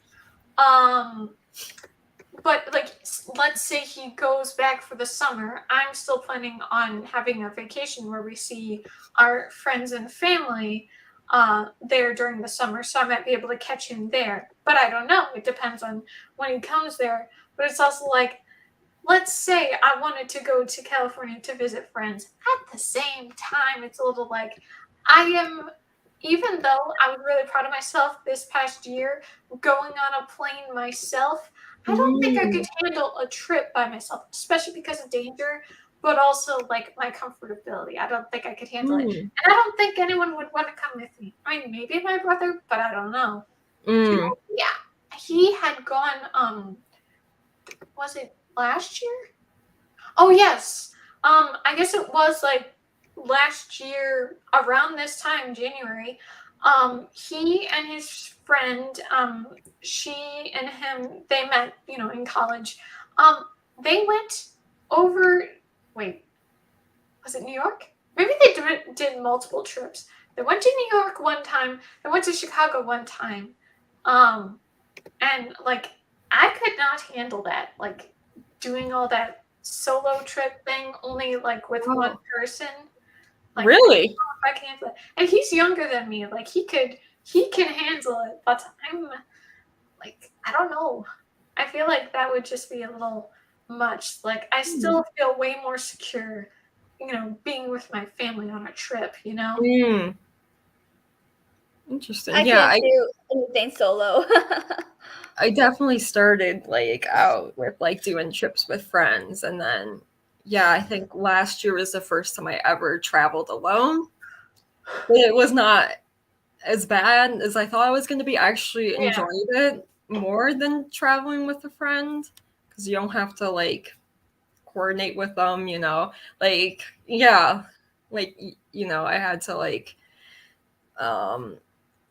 on trips, like when we would choose like where to eat, like my one friend's a picky eater, so like I had to keep that in mind of like what will he want to eat versus like what do I like to eat. I like to be a little more adventurous, so like there's like the compromise when you travel with someone, and also just like I also feel so like responsible for whoever's with me too, that like when it's just me, it's like, okay, you know, like things go wrong, like you know, but if it's like if things go wrong, then I'm worried about my friend, you know what I mean? But yeah, I don't know. That's it. Yeah, I would suggest like, you know, working your way up by traveling with a friend, but you said that even sounds a little intimidating. It's Yeah, I mean, obviously, you really got to make sure that friend actually cares. Like, yeah. I saw this tweet. Now, I already knew this, but they were just talking about how there are friends that just ditch their other friends, like when they're alone at a club or something, and probably they're under the influence, and now they're in danger. Like, they didn't care to take care of them. And it's like, ooh, and especially in a brand new place, with threats at every turn. It's like, Yeah. you got to make sure you got a trusty friend. And especially right now for me, I don't have a trusty friend around. So, Mm. I Yeah, could that really makes a only rely difference. on my family. And I don't think they really want to go to California. Yeah. But it's a nice prospect because it's been a while since I've gone to California. And it'd be nice to take a trip. I feel like the only sense of travel I feel safe with is a car. I mean, planes. I don't know what my issue with is planes because I think I have a heights problem, afraid of heights. But then again, I don't think I've ever been anywhere where a fear of heights would come into effect. Like I don't think I've ever been like high up or anything. And so that's so yeah. I mean, and then but with boats, I do have a fear of water because I cannot swim. Both my parents had tried to teach me how to swim, but I always got freaked out. Like apparently my body did not want to learn how to swim because I was terrified of drowning. Like that is a fear I have. I mean, yeah, I mean, I feel like the only way, even with, I mean, I guess I wouldn't mind going on a bus or a train if I had somebody with me. Like, I would not do that by myself. I mean, Alyssa even talked to me about, visiting Texas at some point, but then she was like, oh, wait, you won't go on a bus by yourself. And I was like, no, I will not. So, not exactly. So yeah, I mean, bus and trains I won't mind if I'm with somebody, and I'm okay with being just with one person as long as I'm familiar with that person, know them, trust them, and all that. Which most of my close friends I do trust.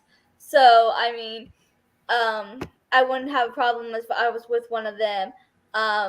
But my favorite way of travel will always be car. Like I guess I know there's actually more accidents on cars than like planes or whatever, but I still feel safer on a car. Maybe it's because is on the ground and stuff. So I don't know. Yeah. The thing you said, about how you don't even know if you have a fear of heights because you haven't really dealt with anything. Robin, that reminded me of that one episode of Gravity Falls when Mabel is like, Grunkle Stan, like, are you afraid of heights? And it's like, I'm not afraid of heights. Or like whatever he said. Oh yeah, we don't have a ladder. Why don't we have a ladder? And then it's like, I have 10 guns so that no one can sneak in a ladder in here. And then it turned out they did have a fear of heights. And so then she brings them up to the top, but then it comes crashing down because then an incident that Dipper has leads that to break down. So then, even though Stan, he's like, oh, I survived, and he didn't have the fear of heights anymore. And then Mabel, she started having fear of heights because obviously that horrible thing happened. That reminded me of that episode. I don't remember that episode. I don't know why. I've seen like all Gravity Falls like at least 3 times too. That one evades 3 times? Amateur? Come on. yeah, Like, only I've 3 watched times. it probably 20 plus times. Oh wow. Oh yeah, no, maybe I'll have to do a rewatch then. Yes. No, literally, Robin, we could do a watch along. That's actually what I was I gonna love say. Gravity Falls, yeah. I was gonna say, so part of what I did this month, this is actually what happened after watching the new episode of The Owl House a couple times, Mhm. because I was getting a little sad that it's coming to an end, and so then I started watching Weird Mageddon, and like, cause it is similar in all this part, episode 1, 2, and 3 for season 3, because it's very much like the pacing of Weird Mageddon, and this second one was very similar to the Weird Mageddon second episode with Mabel and all the reality versus fantasy stuff like that. And I watched it and I was like, Gravity Falls did it better. No offense to the Owl House, but Gravity Falls did it better. And then I just was getting into watching a couple episodes. I finished the Weird Mageddon episode, and I remember how sad I was. The first time it ended. I was I was 15 when it ended. And I was so sad. I remember how heartbreaking that was when it ended, but now I can deal with it. It only took a million years, but eventually I accepted it. But I rewatched the episode Not What He Seems, and it really is still such a good episode. It's really well done. Oh, which one is that? The one where it's all this stuff where it seems like Stan is actually a bad guy, but that's when we find out about the author and everything. Okay, cool. Yeah, that was such a good. Like, I don't know if plot twist is the right way to say it, but or like plot reveal. Yeah, that was so good. Yeah. Here's the thing for me. I really am an anti of the author. I really hate his guts. Really? Yeah, but also I had never when I watched the show, I liked watching the show because I just really loved it. But I wasn't obsessed with the mystery or doing all those decodings like a lot of people would do. Yeah. But also, I didn't know and I didn't care to know about the identity of the author. Like, it just, that wasn't my excitement about the show. And so I didn't know that we were going to get the reveal of the author because I preferred it to be, I kind of liked the idea of the fans get to have their own idea of who the author was. And you know what's funny? When we first were like learning about the author and everything, or the start of the show, I always pictured the author as like a real person. You know how sometimes animation does that, where it's like there's a real person and it's not an animated character? For some reason, I just always pictured him as a real person. That's so. I had such a different experience with Gravity Falls because I got into it so late. So actually, like, the author was already spoiled for me by the time I got into the show. So yeah, like the mystery element wasn't the appeal of it, you know? What was the appeal for you? I think like the animation, the like weird town concept is a really fun idea for me, especially at the time when I was watching it. That was like definitely an interest for me at the time. And yeah, I don't know, I think like I think I watched, like, got caught up on everything else, so I was like, oh, okay, I might as well try watching this. And like I had seen like enough like through like internet that like, that I saw that people enjoyed it, so I probably would also enjoy it because other TV shows that these people enjoyed, Yeah. I watched it, okay, maybe not right when it came out, but the time of it coming out, 2012. Because at first, that was the time when Fish Hooks was out, and I was judging Gravity Falls hard because it was giving me Fish Hooks vibes, and I never watched Fish Hooks, but I hated the animation style. It just seemed really weird. And then I would see the ones where it's like, the eyes that they do sometimes I hated Fish where they're cross-eyed or something, Oh, I never watched that. But I hated was Fish really Hooks. My sister used to watch it, and I hated it. Say what? I said I hated Fish Hooks. My sister used to watch it, and I absolutely hated it. Fish Hooks? Yeah. You were saying about Fish Hooks? Okay. Anyway, but my friends, they were like, oh no, you really have to watch this show. And I was like, sure, I'm gonna like this show, whatever you say. But then I was hooked from the start and I just fell in love with the show. And it really was special getting to watch each episode as it came out and everything. And I remember my experience watching Not What He Seems, getting everything happening, all the stakes, and then the reveal. It's like, it's the I actually really hated the reveal. Like I said, I hated the character in general, Oh, but it okay. was a little like.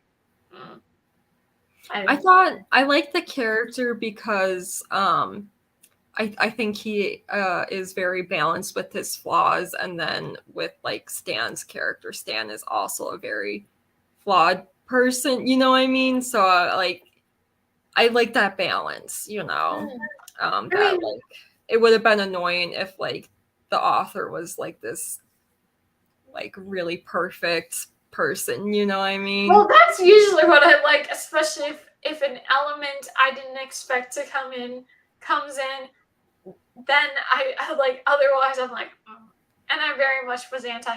You know what? I actually have some writing, after the reveal happened and more episodes were coming out showing how his character was. I literally like, because we in freshman year, in English class, we had to like write something every day. I had so many hate notes about that guy. That's so funny. I just was ranting about that jerk. I hated him so much, and I still do.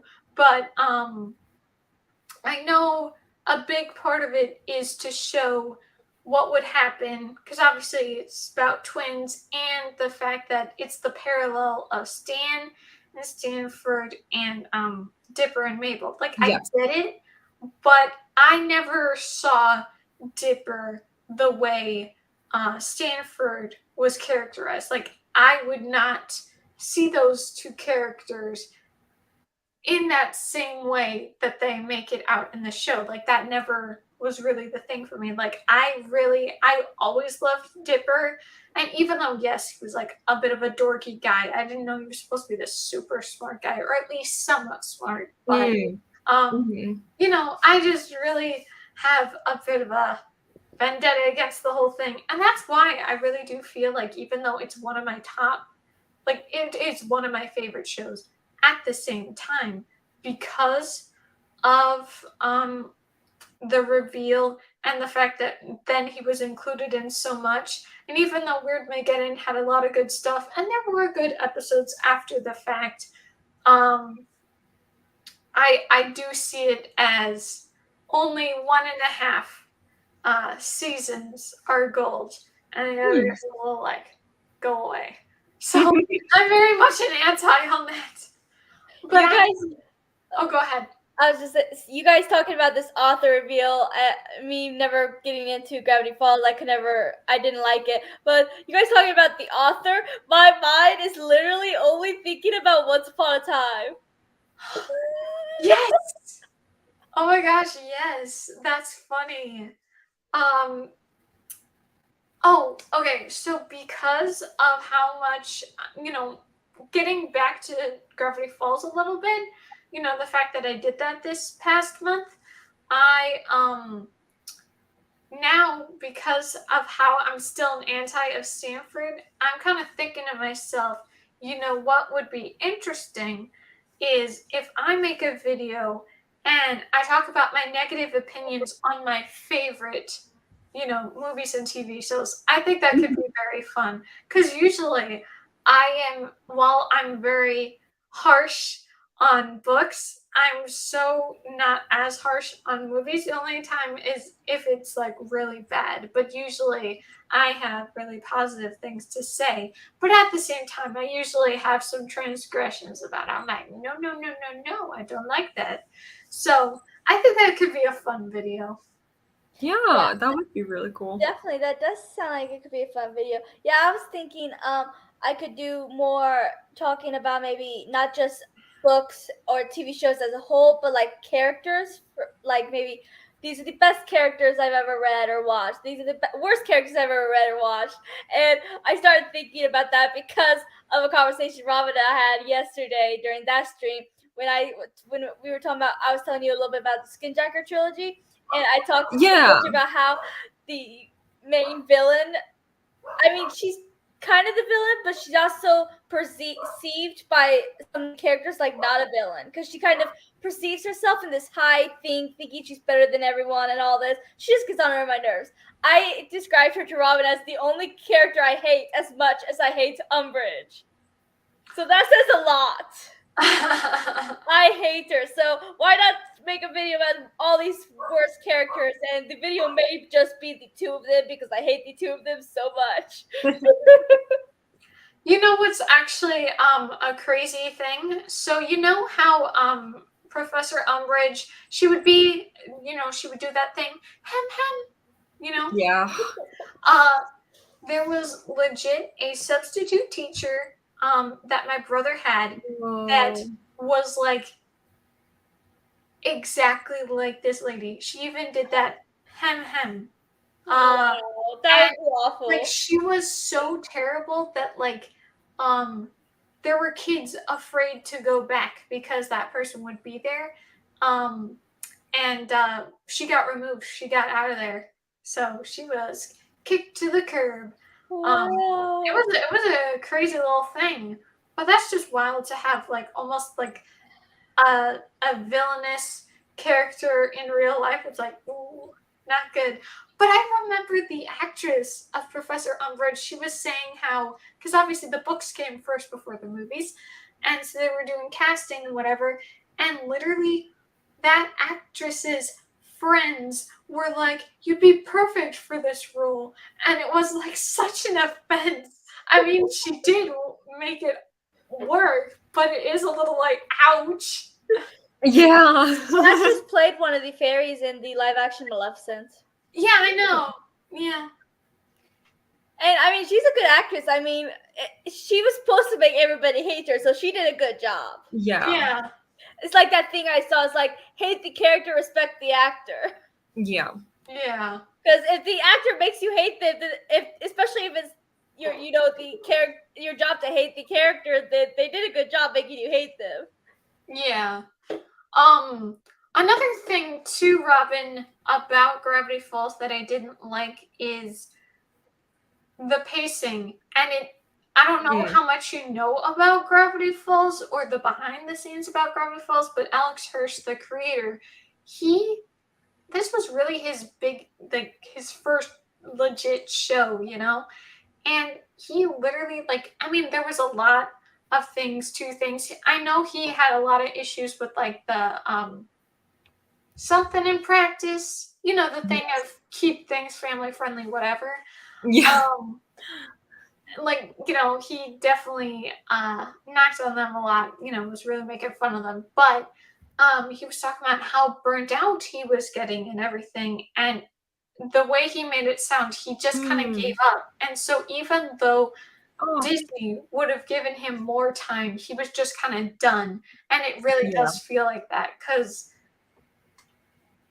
there was just such a different tone and like thing for the first half of the season. And then it's like, quickly, let's get to the finale. And it's like, whoa, that was really fast, Yeah, that makes so much sense, knowing the context, and I didn't know that. Yeah.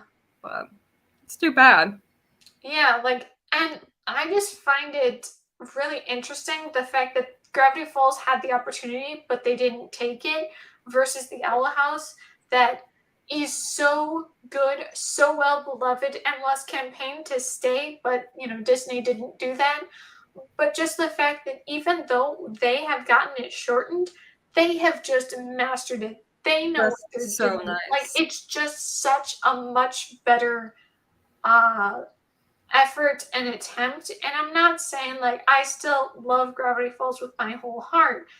But if you're going to end a show, do it like the Owl House in comparison to Gravity Falls. Like, I still think Weird Mageddon did well, but I know for me, even with the finale, I was a little... It's not that I hated it, but, I don't feel like it was the same show when it started out, Yeah, I hate when that happens, because then you start to feel like disappointed. It's like the show you love just ended on such a sour note, and it's just annoying, and sometimes it's not their fault. Sometimes they, like I was saying earlier before Robin came in, how Netflix canceled 2 shows after the first season that I was really liking. First Kill, which is a lesbian show, and apparently they just canceled another lesbian show. People are literally starting to call Netflix lesbophobic because they keep canceling Netflix shows or lesbian shows. So yeah. But then the other one is Julian the Phantoms, and it's like they have big followings, but they're still canceling them. But then other times it's the show's fault because they just, I don't know, something, they just either are run out of ideas but don't want to stop on a high note and keep drowning it out, or characters keep leaving, and that's not really the show's fault. But if too many of the characters that everyone loves leaves, then you should probably stop before it gets really bad and people stop watching. But I don't know. Yeah, it could be really annoying with all that. It is just kind of interesting though to think about the past, because I just remember how much I loved Gravity Falls. I still have some of the merch, but like I had a poster, I had the Gravity Falls hats.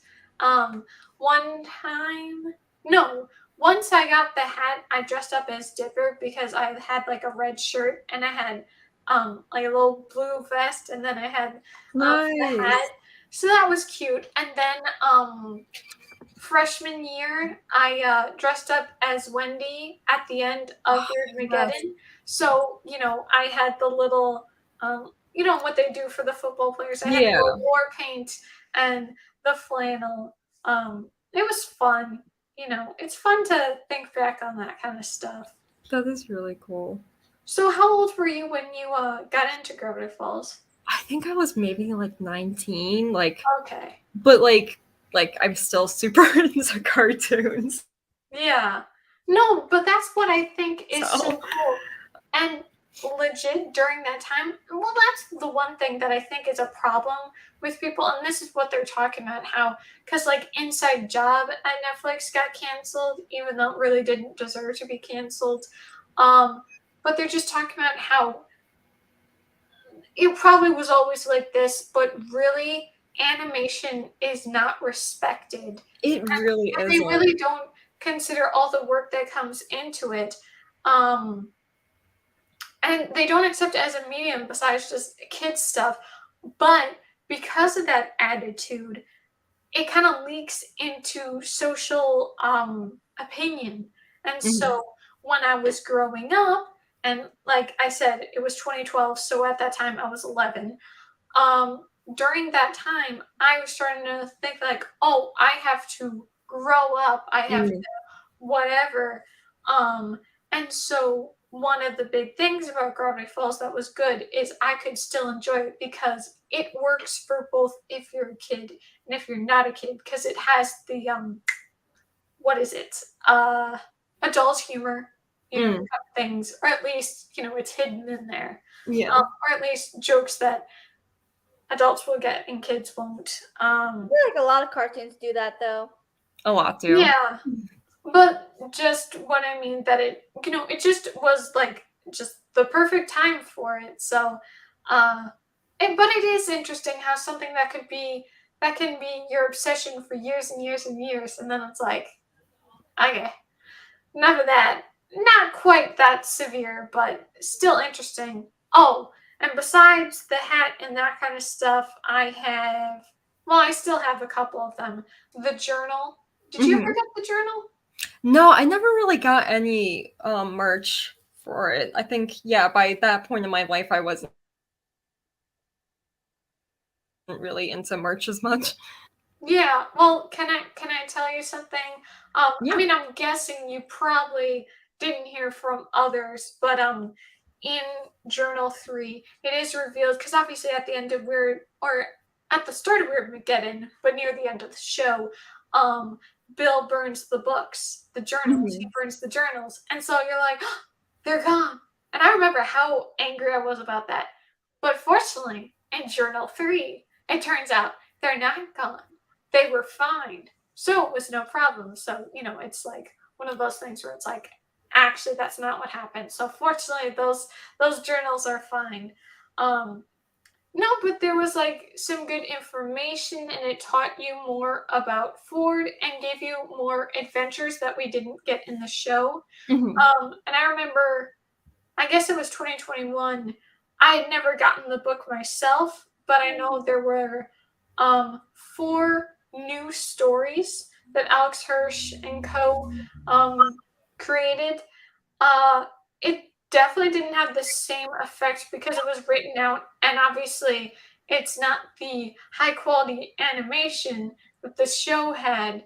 It's more the hand drawn Yeah. images on. It's just not the same. And obviously, I know things work their way to the animation stuff, but I Yeah. remember like it still didn't feel like it was, even though it's acknowledged and Alex Hirsch himself says it is canon. Maybe no. There's a lot of like fourth wall breaking, and it says it could be and it couldn't be canon. Like it's like kind of like a, hey, if you want to enjoy more Gravity Falls, here's stuff, Yeah. but you don't have to see this as whatever. Yeah. That's And nice. I remember enjoying it, but not as much as I thought I would. Mhm. I definitely had a much better time with Journal 3, which obviously makes more sense because it just has more of like proper canon versus added some stuff, you know.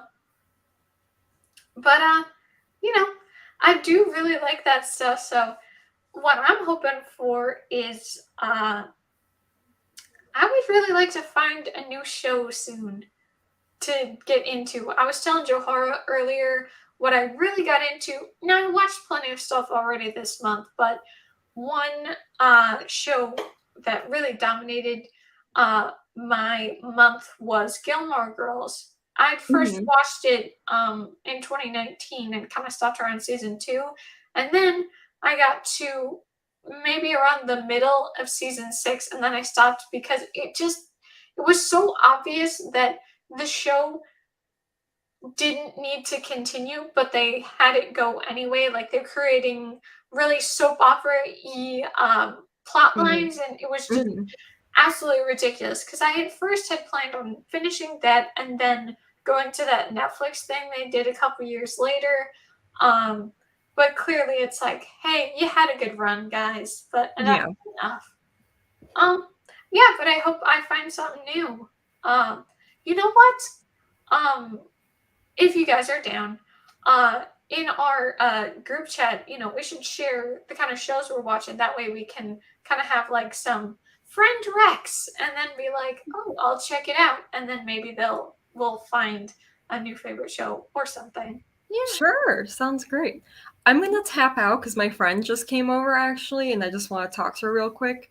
Yeah. I But mean, this was so much fun. absolutely. I think I'm done for the night too. Are you good with that, Joharra? Yeah. Okay, literally our last sprint, I was literally like this. Like I Oh was no. done. But fortunately, then I kind of walked around a little bit and then I was a little bit more energized. I was like, I'm awake somewhat, but I'm ready to go to bed. But Yeah. Robin, I'll message you about where my friend is, not Oh yeah. specifics. I personally don't even know those specifics, but I'll let you know Okay, cool. about that. Yeah, but this was awesome, guys. I'm so glad we got to do this, and thank you everyone for coming on tonight. I don't know whose channel we're gonna be on next time, but thanks so much for watching. And we'll see you next time. Bye. Yeah.